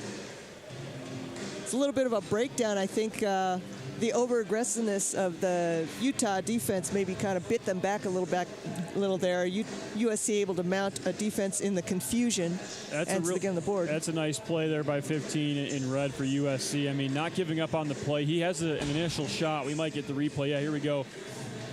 As you can see here, he gets the puck, and he doesn't give up on the play. He spins it right back to the slot because he knew Utah wasn't home. And that's a smart play there. I mean, you don't give up on the play, and a backhand pass to the low slot not always the wisest idea because, you have a defense that collapses properly. They might break that up, but it was open, and USC is able to cash in. Gave USC a little life as a Bene wings a wrist shot off the glass. And that's a little bit of a breakdown in the Utah defense, too. I mean, to have a player there for USC just wide open on the doorstep and for that pass to go through, that's a lapse in the defense. And, in a game where you're winning 6-2, you feel like you'd be happy, but I bet Coach Fornelius I doubt if he's going to be happy about that one. I don't think there are too many coaches who are happy about mental mistakes. It's one thing if you get outplayed, but it's another thing if you just let it happen because you weren't paying attention or weren't in the position you're supposed to be in. All right, Jurek to Furlong. You can just come from mindset as a coach, right? You always can get better. It's like we can talk about the good things, but we're going to talk about the things we can get better at to make our team better. That's right. Nice wrist shot by Mudd and glove by Chansey.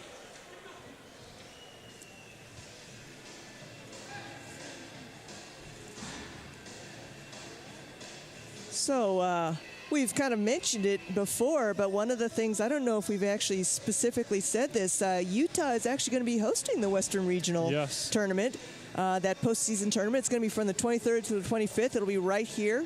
I believe we're going to have 12 teams visiting us. We're going to be hosting 12 teams. We have 2 sheets here. We'll have both sheets will be being used, and it'll come down to whoever's ranked in, I believe, the top 3rd through the 12th, plus there's some auto bids. Yes, yeah. So, the winner of some of these conferences, I believe, get auto bids to the regional tournament. And then if you win the regional tournament, you get an auto bid to the national tournament. Oh, my goodness, they score. That was, again, heads-up play by USC. A bit of a scramble. Again, a bit of a breakdown by the defense. And, again, it's number 13. So that's his second one, Salzgeber. And he's trying to get his team pumped up there. You can see them. They're bringing the momentum. If you're Utah, you cannot be the Utah team that we saw last week against San Jose State. That's 2 quick ones. Utah gave up 4 quick ones. And it is now a 3-goal game. That is no more sitting on your rumps here, because a 3-goal difference is not a lot, especially because, again, it looks like this might be a high-scoring game. So here's the replay. I mean, it's a loose puck situation, right? They're skating in. And it's a nice poke check by Jurczyk, but there's nobody home. The defense kind of all spread out. The opposite problem I pointed out for USC, they're spread out, they're not collapsing. And so there on that replay, you see it. There's some space. Jurczyk does the right thing. I think it's a good he's a good split. chance, right? I think it's a good time for him to have an active stick in that situation to poke it away, right? Because he had an attacker right there on the doorstep. But, you know, for the defense not to collapse in at the proper time there, that's the opposite problem I mentioned earlier for USC. But Utah, another kind of lapse in the defense there, and USC cashes in, and just like that, this team has momentum, and you know, any hockey team with momentum is dangerous. And it's still only the second period. Right. We still have 5 minutes in this period and a whole 20 minutes in the next, and if USC can come back, 3 goals is not insurmountable. Plenty of time, and you know what? I think it's you know, at USC, to me at least, I'm not saying this as, you know, just to be, you know, tough on them or tease them or anything, but I don't even necessarily think it's that they're playing better. I think those are just 2 really critical lapses in the Utah defense. But what a good team is a team that takes advantage. So USC doing a good job taking advantage, but to me they still look a little bit slow out there. They're not looking as crisp as they did early on. But you know what? Power to you. It doesn't matter how you get the goals. It just matters that they go in. That's right. It matters it goes in. So, yeah, for USC, credit to them, right? They've got a 33% shot. Yeah, I mean, shot percentage. Only 10 shots on goal, but you know what? 3 of them have gone in. Credit to them, though. You know, they might not look like the best hockey team on the ice right now, but the team that takes advantage of the other team's mistakes, that is how you hang around in a game. That's how you win games. Okay, a little wraparound by Fene. Gets blocked by Chansey. Ooh, screen, but he goes down and blocks that one, too. Another good save. Ends up in the corner there. Biederbaum trying to get it out. Tomacek goes for a wrister from the point. Another save by Chansey, sorry. Tomacek manages to keep it in. Gets it by Biederman. Puck ends up in the corner. Fene's there, trying to scoop it out, trying to get it centered. Nahara goes in for a little bit of a help there. Oh, and then it gets by Tomacek, who loses an edge. And it's going to go all the way down. No icing. Oh, and then a little bit of a mistake there. Chow skates in. Jurczyk loses sight of it. Another save by Jurczyk. And here comes Chow again, but it hits Nahara in the skates, and he's able to like lift it up and out of the zone. Chow comes back. He gets around one player, gets around Baxter. Nice defense there by Tomacek to come in and break up that pass. Fene across the blue line. He's kind of by himself. So he ends up with the puck in the corner, not really able to skate on goal.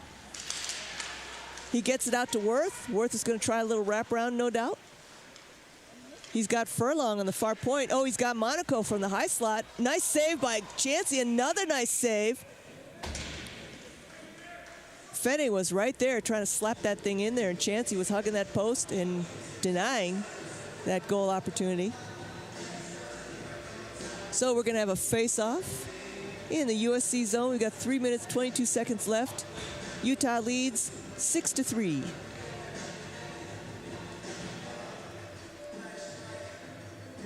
Talking to the line official for something, not sure what. Line official sees something up with his mask. Oh, maybe like. with his mask. And the goaltender is saying that's normal, whatever. It's always like that.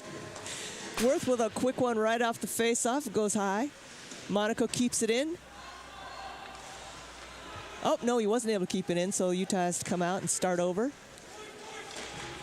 And then Kim tries to send the puck up ice, but is unsuccessful. Worth again through the nice little sideways skating there through the circle, but his shot gets deflected off into the corner.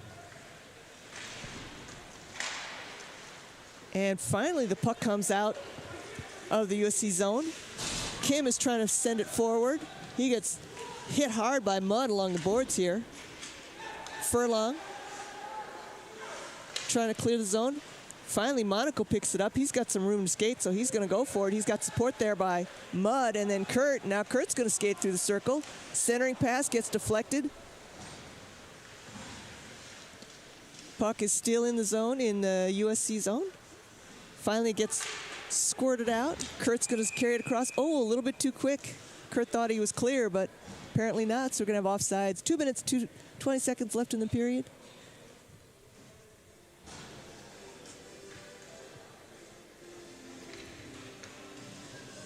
But yes, this Western Regional Conference Championship, it is a qualifier, of course, for the Nationals. And the game's going to be on Thursday, Friday, and Saturday. That's the 23rd, 24th, and 25th of February. There are going to be tickets available as well as tournament passes where you save a little bit of money by buying an all-tournament pass. Just visit the Utah Hockey website online. There's also discounts for University of Utah students and staff. So make a weekend of it and Yes. come on out. And that'll be towards the end of the season there, so one of your last chances to catch hockey here. Right, we're on the lucky ice to in have it Salt Lake. here because you'll get a chance to see teams that you won't normally get to see because they'll be traveling here to Salt Lake. Right, and it's also And the best teams in M2 ACHA. Yeah, you get to see a lot of great skill on the ice as well. So it's a win-win for everything. And to cap it off, the M1 team will also be playing each night. That's right. On their home ice here. So great chance to come out and see some good college hockey. Ooh, Chansey loses sight of the puck down. He's looking around, his frantic look around at his feet.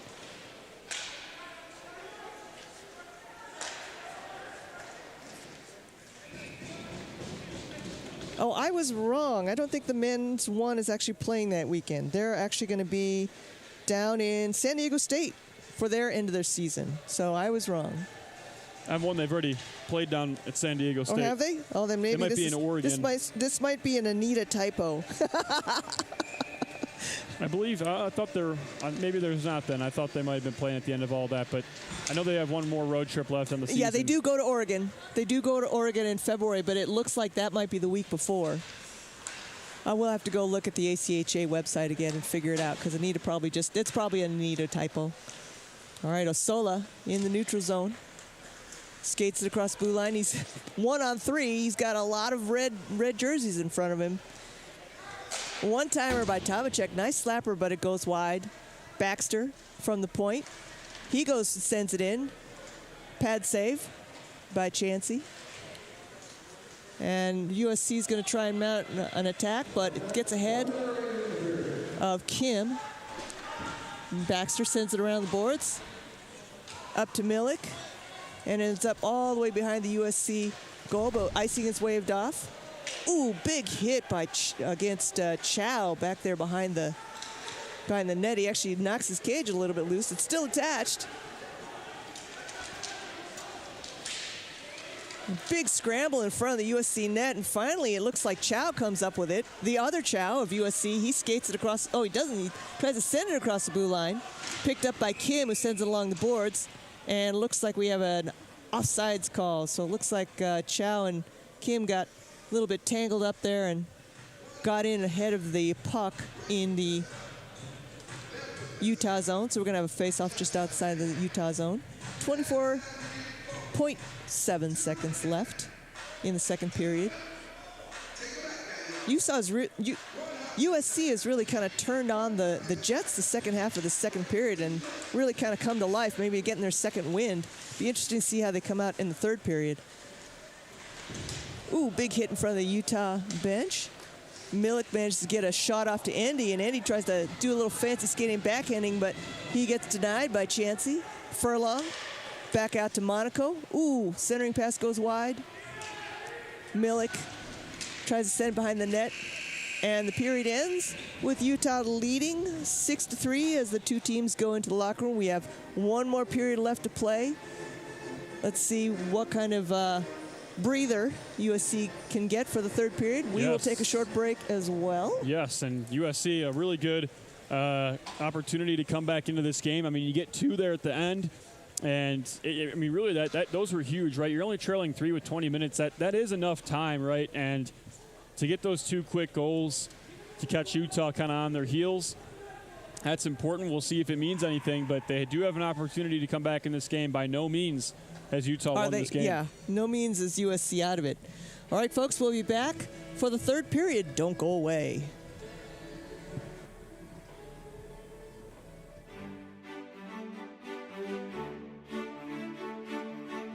Welcome to the Rocky Mountains. Welcome to open trails and new vistas.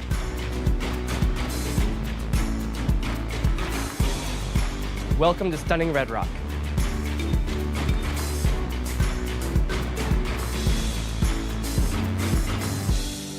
Welcome to the greatest snow on earth. By the tree of broken glass,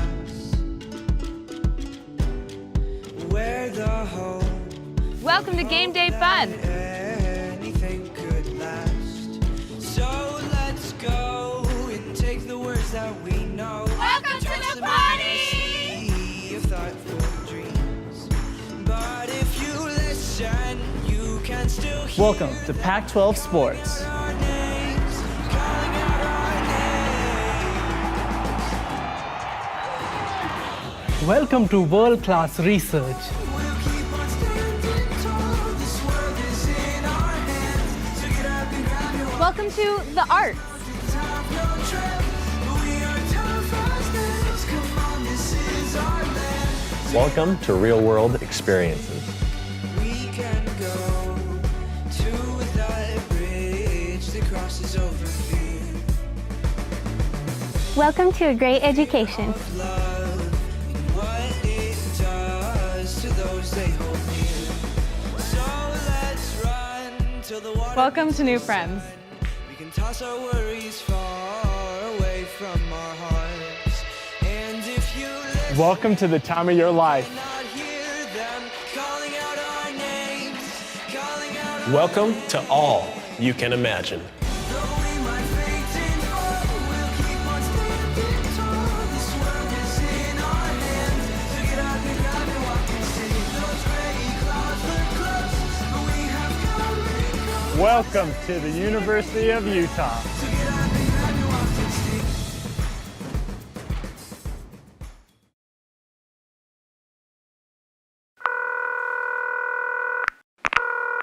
Thanks for calling the Salt Lake Visitor Center. If you have any questions, please leave a message and we'll get back to you. Hello! I tell you what, I'm just going to put you on speaker. All right, a little about me. I'm a bit of a phenomenal skier, so I want to take my family on a vacay, which is short for vacation. Hope you don't mind the abbreviations. I'm just short of time today, so I need to sort of hurry things along. Just a few simple questions for you. They call Salt Lake Ski City, but you do ski in the mountains, right? I'm just picturing myself skiing down the sidewalk there next to the shops. Knowing my luck, I'll do one of my big flips and end up in the traffic.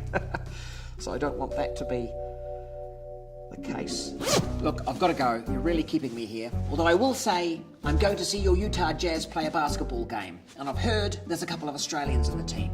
So here's my question. Are they causing you any trouble?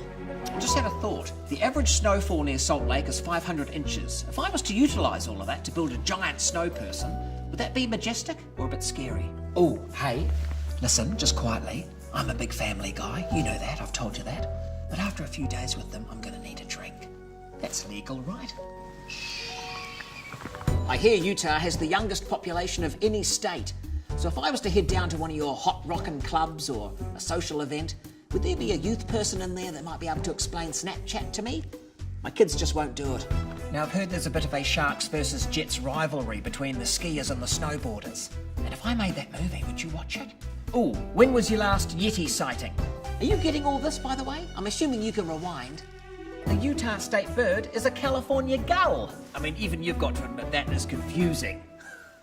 I guess that's more of a statement than a question, but still I thought I'd bring it up. Now, your Ski City Super Pass, I take it that's part of the Marvel Universe. If I get that, will people call me the Winter Soldier Man? I really wish you could see this. All right, well, this would be costing me, so I better go. Thanks for everything. Bye.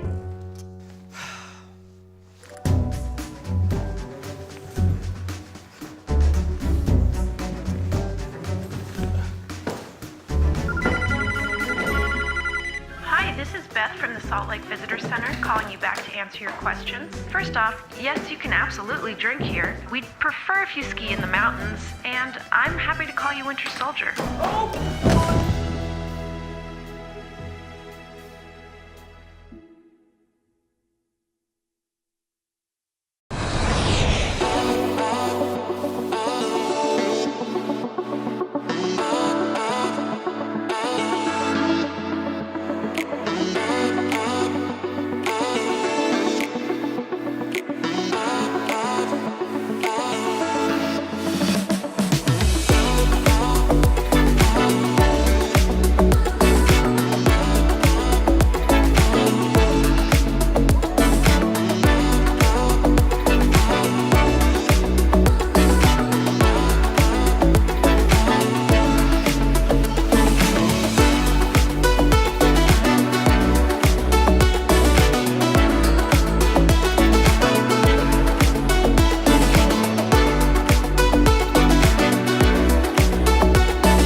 name is Marguerite Van Komen, and I'm a snowbird ski patrolman. My dog's name is Frank. What a good boy, huh? What a good boy you are. I start every morning waking up and having breakfast with the dog, and then we finish every day having dinner together, but everything in the middle changes. We train them using their own instincts, so instead of hunt for dinner, they're hunting for humans. A lot of thought goes into choosing these dogs. Number one, they've got to be able to handle the cold. Number two, they got to be pretty hardy. And three, we're looking for very high drive dogs. The dog that is gonna chew your sofa up at home, we want that dog. The people, the mountain at Snowbird, it's just special. And everything you want to do is here in Salt Lake.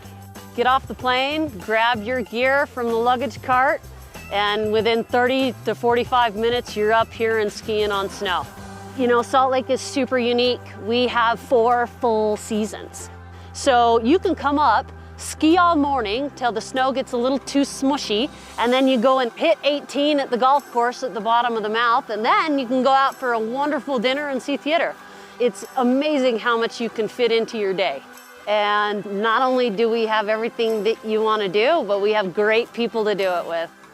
Everyone wants to be outdoors, happy, and go and play. Every day is different, and I love that. I love showing up to work and going, what is on the plate today? Snowbird is my family, and Salt Lake is my home, and Frank is a great part of that. My name is Marguerite Van Komen. I'm a snowbird ski patrolman, and I am Salt Lake.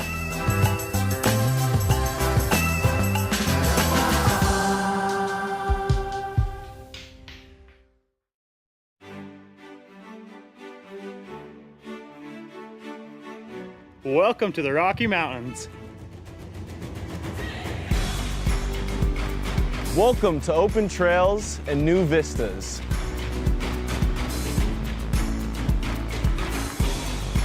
Welcome to stunning Red Rock.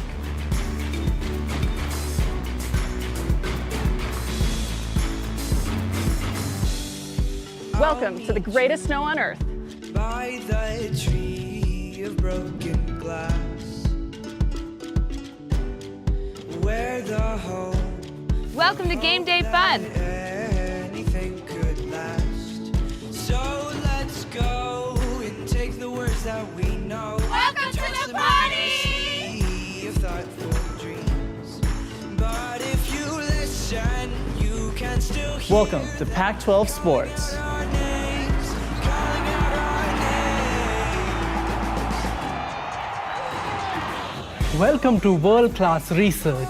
We'll keep on standing tall. This world is in our hands. So get up and grab your Welcome to the arts. top, no trap. We are tough as nails. Come on, this is our land. Welcome to real world experiences. We can go to that bridge that crosses over fear. Welcome to a great education. Love and what it does to those they hold near. So let's run till the water. Welcome to new friends. We can toss our worries far away from our hearts.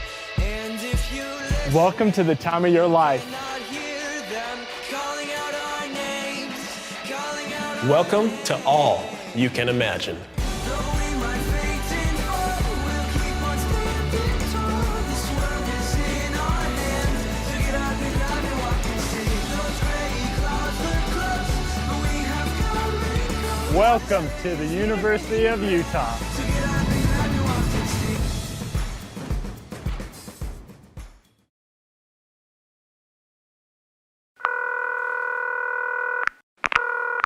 Thanks for calling the Salt Lake Visitor Center. If you have any questions, please leave a message and we'll get back to you. Hello! I tell you what, I'm just going to put you on speaker. All right, a little about me. I'm a bit of a phenomenal skier, so I want to take my family on a vacay, which is short for vacation. Hope you don't mind the abbreviations. I'm just short of time today, so I need to sort of hurry things along. Just a few simple questions for you. They call Salt Lake Ski City, but you do ski in the mountains, right? I'm just picturing myself skiing down the sidewalk there next to the shops. Knowing my luck, I'll do one of my big flips and end up in the traffic. So I don't want that to be the case. Look, I've got to go. You're really keeping me here. Although I will say, I'm going to see your Utah Jazz play a basketball game. And I've heard there's a couple of Australians in the team. So here's my question. Are they causing you any trouble? I just had a thought. The average snowfall near Salt Lake is 500 inches. If I was to utilise all of that to build a giant snow person, would that be majestic or a bit scary? Oh, hey, listen, just quietly. I'm a big family guy. You know that. I've told you that. But after a few days with them, I'm going to need a drink. That's legal, right? I hear Utah has the youngest population of any state. So if I was to head down to one of your hot rockin' clubs or a social event, would there be a youth person in there that might be able to explain Snapchat to me? My kids just won't do it. Now, I've heard there's a bit of a Sharks versus Jets rivalry between the skiers and the snowboarders. And if I made that movie, would you watch it? Oh, when was your last Yeti sighting? Are you getting all this, by the way? I'm assuming you can rewind. The Utah state bird is a California gull. I mean, even you've got to admit that is confusing. I guess that's more of a statement than a question, but still I thought I'd bring it up. Now, your Ski City Super Pass, I take it that's part of the Marvel Universe. If I get that, will people call me the Winter Soldier Man? I really wish you could see this. All right, well, this will be costing me, so I better go. Thanks for everything. Bye.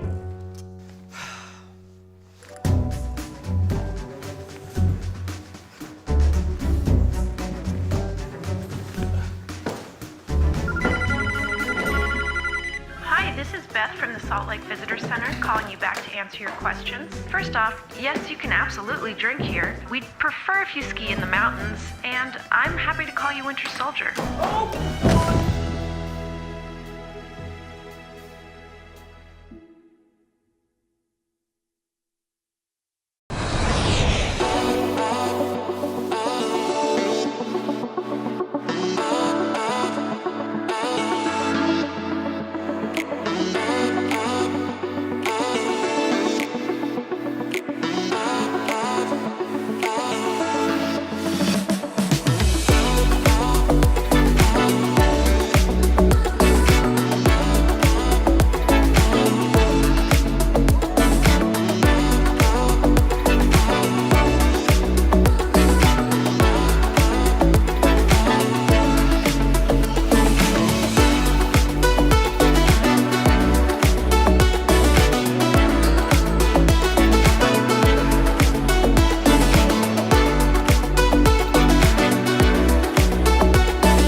My name is Marguerite Van.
All right, folks, we are back for the third period, and it's just a 3-goal game. USC charging back in that second period to get within 3 with 2 goals near the end there. Yeah, I mean, like we said before the break, USC can make this game very interesting. I mean, they get 2 pretty quick goals. They're only trailing 3 with plenty of time to go. So, you know, you never know what happens. And that kind USC. of thing really kind of lifts the team, right? I mean, it just inspires them. Like, it really helps more, you know, get them psyched up, right? That think that they have a chance. Right. Right. I mean, it's a mental game as much as it is a physical game. I mean, and that has everything to do with momentum, right? If you think you have momentum, you're going to play like you do. And USC right now, they actually look pretty good out of the Right now, gate. they are absolutely swarming. Georgic has had to make 3 saves in a long possession in the Utah zone. And USC, I mean, whatever the coaching staff said in the locker room and looking over there, I mean, it's a young coaching staff. Those look like, you know, coaches that could be also playing. Yeah, I mean, it could have been playing maybe a year ago or so. Yeah, they look very young, but whatever they said, I mean, they got them fired up. They did, and this team looks really good off the gate so far. Bene with a little drop pass to Kim, but it gets away from him. Monaco goes charging hard after. He goes down, but I think he just lost an edge. And once again, USC is keeping possession down in Utah zone for a while. Oh, now here comes O'Shea. He dumps behind the net. Chow scoops it up, circles around, high slot, lets one fly into the corner. I don't know if that was a shot or a pass or what. Monaco trying to keep it in, and he does. Then it gets scooped up by Biederman, who gets it out. Oh, Monaco goes down again. I think Monaco, he's been falling a lot. I'm wondering if there's something wrong with one of his skate edges, because he just kind of tripped twice now during this shift, which is unusual for him because he's a very strong skater. Andy going for a little backhander. And looks like, is that Chansey still in goal? It is. And in Monaco, he's actually, he did play on the M1 team for a short period of time as well. And, you know, he like we say, he has that skill. And there's a reason why he's got the A on his jersey. It's because he's a good leader. And it's because he's a good hockey player. I mean, we talked about it early on. He knows when to pinch, and he might as well be, you know, a forward on some points in some of these games. I mean, he's able to use his speed to his advantage and get shots on goal that, you know, most defenders that kind of play a more relaxed, typical, you know, defensive defenseman sort of role. That kind of sounds dumb, but I mean, literally, he's a player that can be where you want him and when you want him, and then when he plays out of position, he can get back because he owns that speed. So it's a really good player here for the Utes, and keep an eye out for him. Like you say, you don't see him, you know, lose an edge too often. Right.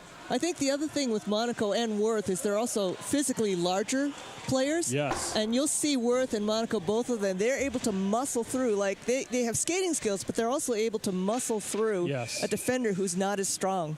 Monaco in particular, he's quite hefty and quite physically quite strong, and I've watched him hold a defender off and skate through him. Yeah, I mean, like, not trying to knock him down, just basically hold him off, and just the guy's hanging all over him and he can't slow him down. And that's part of the game, right? I mean, it's just when you have those players that just will their way against you, those are players you obviously want on your team that play gritty, they play physical, but it's not all gritty and physical, right? Like, you can throw the body around like it doesn't matter and get big hits when they don't matter, but knowing when to use your body and use it to your advantage, that's important as a hockey player. And Worth and Monaco, they have that skill, and it's so clear to see, like you say, Anita. I mean, we see them do it on a nightly basis, and to have that for this Utah team, it makes a huge difference.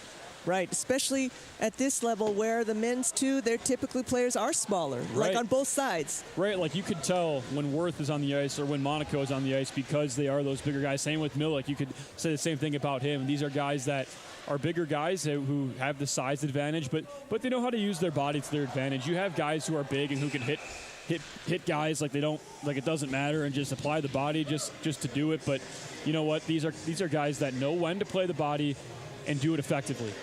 And we have, is this our first penalty in the game? I believe so. That's so unlike for M2. a men's game, right? Yeah. Yeah, and it's going to be Mr. O'Shea who's protesting mightily. He's going to sit for 2 minutes for tripping, and it happened in the corner behind the monitor, so I didn't quite see the call. I just saw the referee's arm go up. So we're going to have a face-off, and Utah's going to have their first penalty kill of the game. So let's see what happens with USC. They've put out their first line here because it's Thibodeau and Chow. And that number 13, that pesky number 13, Salzgeber, who's got his 2 goals. Wow, Chow had a great shot, and Chow for Utah blocked the shot from Chow from USC. But this could get very confusing. The USC Chow just took the shot right off of the shin guard of Utah's Chow, and he skated it right in. He waited way too long to take a shot. He had so much space, he should have taken a wrister, but it was a good chance there for USC. And you know what? This power play, the rest of it's going to be a good chance. If they get one here, you're officially on notice if you're Utah. Yeah, 2-goal game, 2-goal difference is nothing. Oh, Indy goes down hard next to the boards. I didn't see the collision. He is very slow to get up. So now that puts Utah actually down 2 men. And Chow doesn't wait too long this time. I think he heard you when you pissed him off. So I mean, there you see it right there. There's the wrister from Chow. We saw initially when he fired off a shot and Otto Chow from Utah blocked it with his shin guard. He scooped it back up, but you see it there again. I mean, the quick wrists of Chow from USC. That's a great shot. We're probably going to get a replay. Chow's a very skilled player. He and is. as predicted, it is now a 2-goal game. You called it. That's 15-35. Here it is. USC 4, Utah 6. I mean, that's just nothing you can do. Showdown there. Goalie, skater, who's better, who's quicker. And that time it was Chow. He goes under the pad there. He makes a great shot. There's nothing you can really do there except for Utah. You gave him a little bit too much space, but that's what happens when you take a penalty. USC does exactly what they need to do. They convert on the power play earlier on here in the 3rd period. And that's 3 goals in a row. And unanswered. they only trail by 2 now, and they have plenty of time. And they're riding the momentum wave right now because it's all USC to start out this 3rd period. That's right. All right, off the draw, Utah does control. Millick's going to go and try, and he's going to try and go for payback. He goes for a wrist shot, scooped up and gloved by Chansey. Yeah, it's just reminding me a little bit of the SJSU game last weekend where Utah, I mean, USC gets a goal and then they just keep getting goals. You can't let this happen if you're Utah, obviously, but they're on their heels right now. USC, they're coming out and they're playing their game. They look a lot sharper than they did in the 2nd period. I mean, the 2nd period just looked like I mean, you said it during the break. It looked like they wanted to go back to the hotel and go to bed. And we say that in the most respectful way possible, but they look very good right now. They're skating with some speed and skating with some tempo, and they're dictating play. They really are. And I would say that they've had possession in Utah's zone more than Utah has been able to do that at the other end. Absolutely. All right, here we go. Utah with a chance. Kurt's going to get ridden into the corner, though. He wraps it around, gets by Nahara. Monaco's there, send it back. Oh, nice try on a centering pass, but nobody there. Kurt sends it back around. Gets picked off, and USC has a little chance now if he can get that forwarding pass up to that's number 10, I believe it is. No, it's not 10, it's 20. Nope, it's 12. I'm just guessing here, O'Brien. And the puck ends up getting intercepted, and Thibodeau sends it back in. Oh, sorry, not Thibodeau, that is 25. Driscoll sends it back in. The 2 Chows, oh, nope, not the 2 Chows. The 1 Chow and the Osola go after the puck, and it's in the USC zone. Be really important for Utah to answer with a quick goal at this point with 3 unanswered. They need to answer and kind of reestablish that, you know, they are the ones ahead. They're the ones leading this game, and we have a haul down. Wow. No call. No penalty. That is very surprising to me. That could go the referee for a literally hold. pointed to, like, say, play on, and they both just went down in a heap. That's a bad miscall by the referee. That's a hold or a hook at least against Utah. Utah gets away with the one. And it was a breakaway. I mean, that USC player who was trying to, like, make, go, that stopped the breakaway. And there it is. That is Thibodeau. He had the perfect setup from the high slot. That is, I mean, Thibodeau has the shot and he scores the goal, but that is a very, very good play from Chow from USC there. He skates it in with some speed, and he's so patient. I mean, you'll see it on the replay if we get the right angle here. He's so patient. He skates it in. He stick handles. He waits for Thibodeau to get to the point. He dishes it to Thibodeau, who's wide open at the point. And at that point, you have your lane. Shoot the puck and see what happens. It goes in. But for Chow to come in with such composure and patience. And he drew the defense to him. He did, and that's why, right? he was able to hold the puck there for a couple of seconds. Here you go. We see it right here. Chow, stick handles, waits a little bit, still waiting. He's got 3 Point white pass, players coming and at they him. Score. Yeah, At the last minute, they look over and realize, oh no, there's Thibodeau. Waiting. There he is. Point pass. Thank you very much. And it goes through traffic. I mean, that is such a good play, and that the hockey IQ there from Chow. I can't speak to that enough because hockey's a fast game, obviously, and so when you have the puck and you're not experienced, you're going to be like, what do I do, right? Am I going to pass it? Am I going to shoot it? That's a really nice. Oh my God! Don't give it to me. Give it to the other guy. Or just when you get the puck, tensing up is the worst thing you could possibly do. And obviously, we're playing college hockey. You don't see it often, but it still happens. You still have players who are like, what do I have to do to dish this? What's the next move? I'm jittery. I have to think fast. It's not always like that. There was some space for Chow to come in. He takes his time and he stick handles and he dishes it to the point. And Thibodeau's like, well, the defense is all drawn to the opposite side, so now I'm just going to take a shot through the traffic. It goes through. And it's a 1-goal game. It's a 1-goal game, That's and we have 13 unanswered. minutes left. Right. And Utah smartly takes the timeout. I mean, I absolutely would. And the momentum, it's just all USC right now. And you can't really see it, folks, on your view, but I can assure you that head coach Cornelius is very animated in his discussion to the team, and I don't think he's telling them, like, okay, boys, we can do it. I think some people are getting a little bit of a dress down there. Utah, they need a goal. I mean, absolutely. They could win this game 6-5, but I don't think that's going to happen. I think Utah absolutely needs a goal right now. And if they don't get it, they're in trouble. I mean, that goes as an obvious statement, but USC, they are controlling everything right now. I would actually venture to say they're already in trouble. Yeah. Which is why they need the goal. This is not looking good for them. And, boy, I tell you, what's interesting is that be interesting to see how USC comes back tomorrow after a good night's sleep. Yeah, and not a travel day, right? And down the stretch here, we're going to probably see a lot of Mr. Chow there for USC. I mean, he has been the reason this team has come back so far. He is playing excellent right now, and he's going to get his minutes in tonight at least because we see him out there right now. And, I mean, he is solely responsible for about 2 or 3 of these goals tonight for USC. I mean, what a player for the Trojans. Yeah, absolutely. He's really stood out. He has in this game. He has, and he's a huge reason why USC is even back in this game right now. And in a game where Utah led, I think 6-1 at one point, right? So 5-goal difference at one point. Not anymore. Speaking of Chows, Otto Chow carries across the blue line, but gets hung up a little bit, so we're going to have an offsides. During the break, I even told Patrick, I said, well, this will be interesting. Yeah, I mean. I didn't mean it.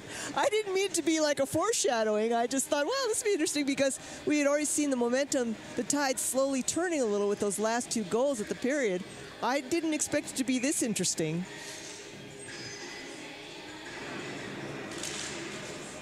All right, here we go.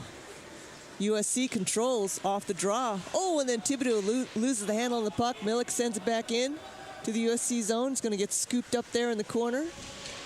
And then it's going to get stuck in the corner.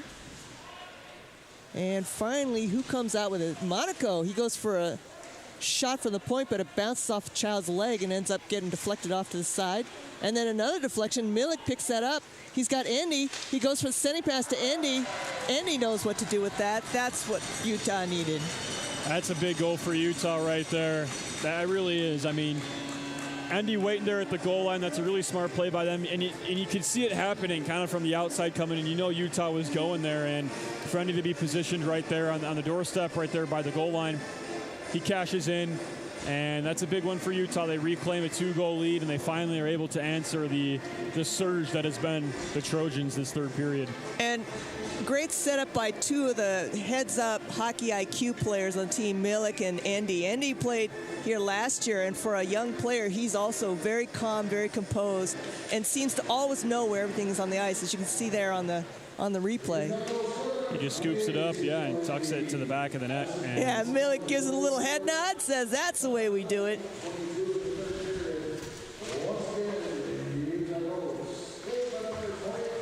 And so now we are back to a 2-goal lead, which is important, particularly because Utah used up their timeout. Yes, they did. And so that 2-goal lead is huge for Utah, but you're not in the clear yet. You need to keep putting your foot on the gas pedal. You don't have the luxury absolutely of, playing on your heels here. You need to be playing heads-up hockey and you need to finish off the Trojans. I mean, that's the assignment right now. We let them creep back into the game, literally. Yeah, you're right. We let them come back to life. Yes, and in credit to USC too. I mean, they've really turned it on this third period. You can tell they look like a much better hockey team. I mean, it literally looks like night and day compared to the second period. So for them, it's a good third period. But for Utah to go back up too, that's huge. It really is huge to answer USC because it was all USC. They were rolling. I mean, you could just hear it from up here. Their guys were shouting. They were happy. And the Utah crowd was very quiet. And I think that's why I could hear all of them down there. I mean, Utah. I think the Utah crowd was kind of stunned, to tell you the truth. Yeah. Because they're thinking we're going to coast through the second period. Gee, hope doesn't go into double digits. Well, that didn't happen. I'm going home. I've seen enough. Yeah, right, exactly. All the fans saying, oh, Utah won tonight, right? Not so fast. Yeah, not so fast. And USC's got something to say about that still. Abene carrying across the blue line. Coughs it up. Oh, nice little hit there. Hip check by Worth on Kim. And here comes Utah. Mudd carrying across the blue line on the right side. Nice little drop to Kurt. Oh, Kurt gets hung up. He breaks free and goes for the centering pass, but it bounces around a little bit. Still bouncing around. Finally ends up in the corner. Mudd's not going to give up on it. That was a nice little tough forechecking there by Mudd. All right, now USC controls. Tries to lift it out, but unable to do so. Moorhead sends it back in. And it's Kurt versus Thibodeau, and that's a bit of a size mismatch there in the corner. USC controls, starts to break out from their own zone. Intercepted by Furlong. And Utah, this is back-to-back weekends where you've given up. There's been a point in the game where you gave up 4 unanswered goals. That's right, San Jose State. That was the same problem that game. And to me, it seems like it's becoming a common theme. And if you're a team that wants to contend in this Western Regional, granted they make it there, that can't happen. And that goes, again, as something that is obvious, but this, you can't let, if you fight your way to a lead against a team like Utah State that's very skilled, you can't let them get back in the game because after that, that's it. All right, we have a penalty coming up. Delayed penalty, so Jurek hands to the bench. Utah manages to control, maintain control. And now, of course, Utah has an extra skater on the ice. Oh, that was interesting. The USC player came in trying to put a hit on Milic, and Milic just kind of stepped aside and let him run into the boards by himself. He got all boards and no Milic. Or Milik, sorry, Jovi. So we've got a USC player going into the penalty box, and Susie figures out which one is his. Nope, that's the scorekeeper's box. It's very confusing, I know. Many, many doors, and that is going to be Mr. Shea O'Brien, number 12. He's going to sit 2 minutes. I didn't see the call.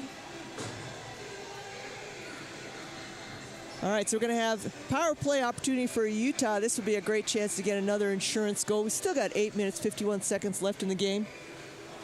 USC controls off the face-off and sends it all the way to the goalie, Jurek. I think it'll also be interesting to see who USC puts in the net tomorrow. It will be, because Chansey's played all right since coming in, right? And he's kind of held it down for them. And their starter had a little bit of a rough start, but that's not his fault, right? You can contribute that to the whole team. So, and his save percentage is actually a little bit better than Chansey. So I think this is a surprise. I'm sure this was a surprise for USC that he had so much trouble. So Chansey comes in with more minutes. His save percentage is .832. Hearing comes in with a few more minutes less, like not quite a game less, and his save percentage is .888. So not sure what's going on with him.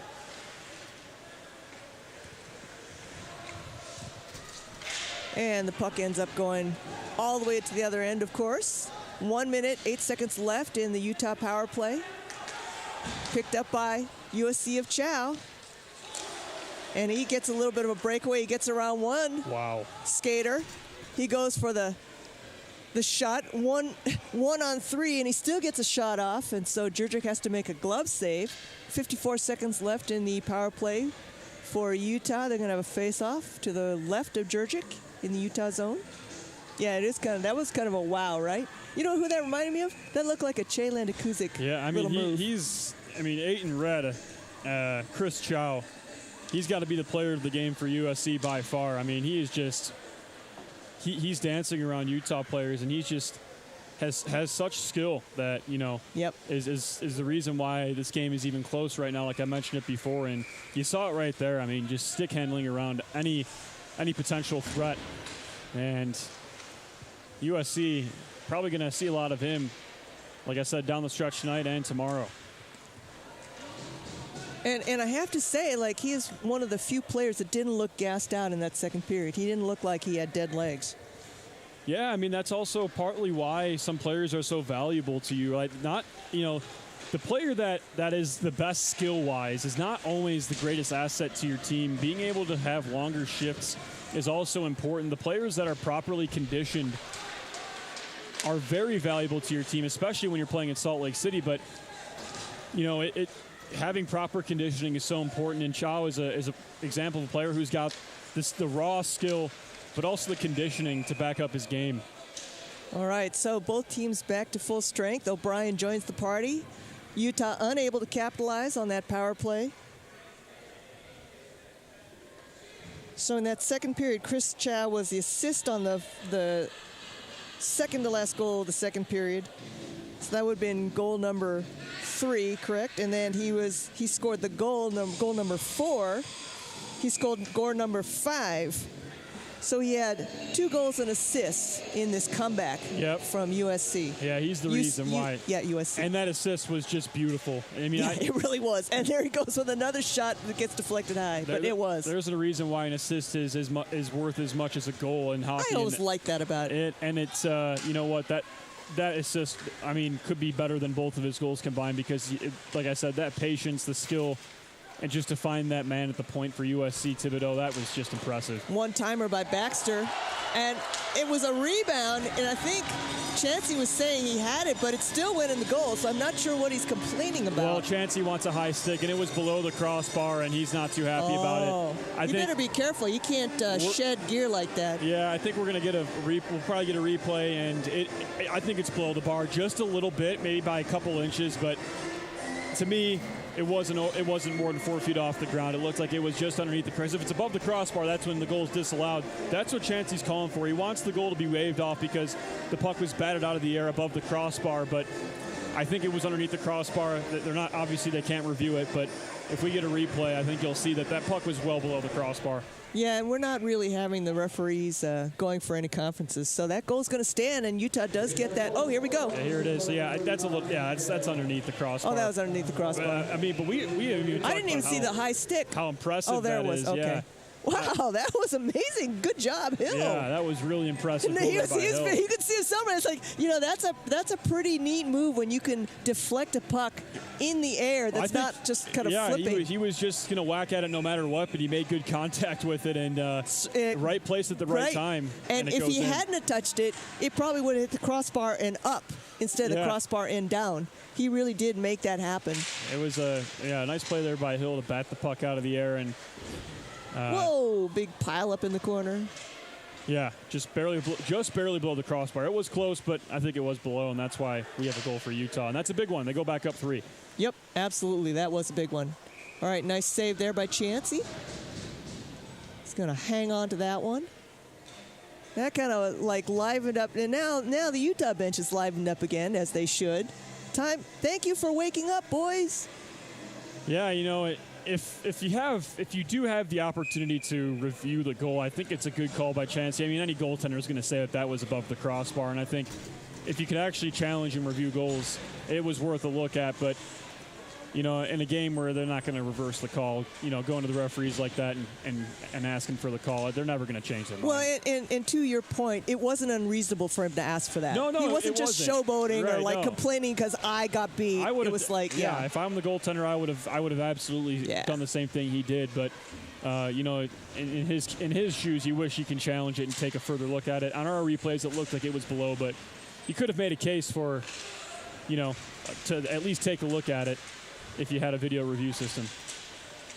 Well, and you think about it too, again, it's about momentum, right? So if you can cause this goal to get even challenged, it kind of helps give your team new life, right? Oh, Chancey goes down, puck still squirts out, he scrambles back up. And nice one-timer by Monaco, goes wide off the glass. Puck is still bouncing around in the USC zone. I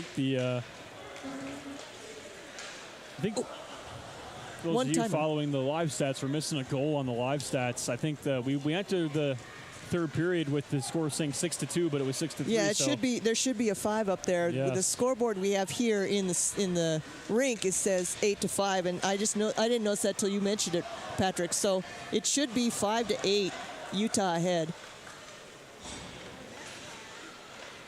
And Utah continuing to control possession in the USC zone. Puck is bouncing around in the corner to Nahara. And a nice wrist shot, but it bounces off some bodies before it gets there. Nice wrist shot by Moorhead, but doesn't make it anywhere close to the net. And now there's that Chris Chow.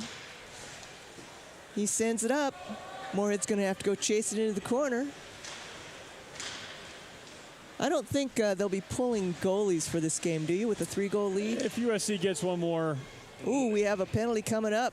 Is that going to be against Utah?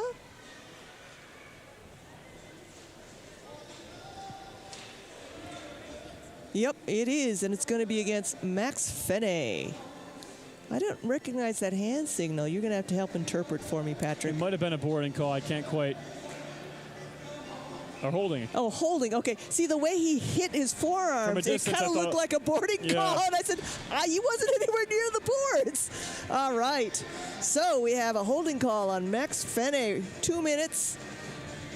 And in the meantime, USC has called their timeout, so maybe they are thinking about, maybe if they get within 2, they're thinking, like, if they can score on this power play, get within 2, then that would be something to think about pulling the goalie. Right, yeah, they're going to talk about it. They're going to, you got about 3 minutes left. That's enough time, but, it's going to be tough. It's obviously an uphill battle. So it's an uphill battle. And their goals have kind of come in spurts, and so it kind of depends on whether this is like the goal-scoring spurt or the dead, the dead hour. Right. I tell you, I can't even begin to express how impressed I've been with Chris Chow of USC. I'm impressed as well, and I didn't really notice it too much in the first period. A little bit in the second period. I don't think he was as involved in the first period. I think the coaching staff might have lit a fire underneath the entire team, and he took that to heart. And we're really seeing the true skill of Aiton Red there. You can see him with his helmet off that's him, Chris Chow, the assistant captain there. And I mean, what a hockey skill he is. He is just unbelievable. And it makes sense. I mean, he's from Vancouver, British Columbia, right? So he's a Canadian. Oh, he's a BC kid. And, I didn't notice that. Hockey's definitely big up there in the Vancouver metro. So, yeah, quite a few Canadians, actually, now that you mentioned it. Well, not quite a few. There's 2. A lot of California. They were like right natives. next to each other, so I kept singing, oh, wow, BC. Oh, wait, that's the only ones. Yep. Yeah, quite a few Californians, right? Not surprising. USC gets a lot of local, local Southern California kids. The hockey scene in Southern California it's picked up, in the last 10, 15 years. It's surprisingly good. Even if you think about our men's 1 team, we've got kids from Southern California like the Ethan and Wyatt Light brothers, Manhattan Beach, growing up playing hockey. Yeah, I mean, it's become a hockey hotbed down there in Southern California. They've got an excellent few junior programs down there in Southern California. All right, here we go. USC setting up on the power play. 1 minute, 10 seconds left in the Utah penalty kill. USC set up their box very well, looking very, very sharp there. Okay, Chris Chow looking, setting up on the point. Back across to Keim. Puck kind of gets away from him, ends up in the corner. Will Utah be able to clear it out? Still in the corner. Big mass of bodies there. Red jerseys, white jerseys. Still trying to pull that puck out.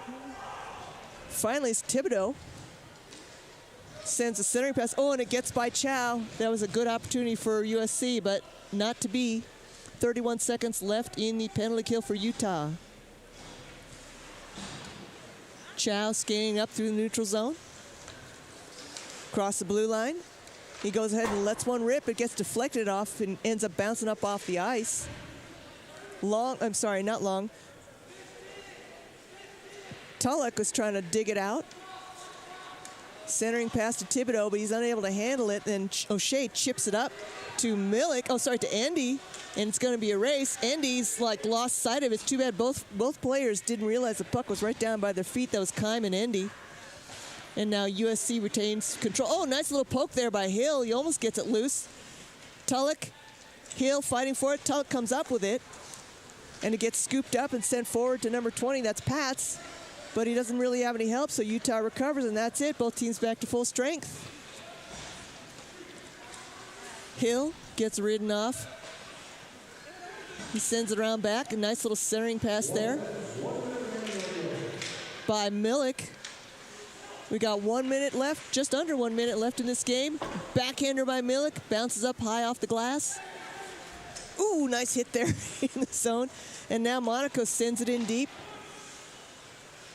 No chance for USC to even try pulling their goal, even if they wanted to. Utah is just dominating this particular shift.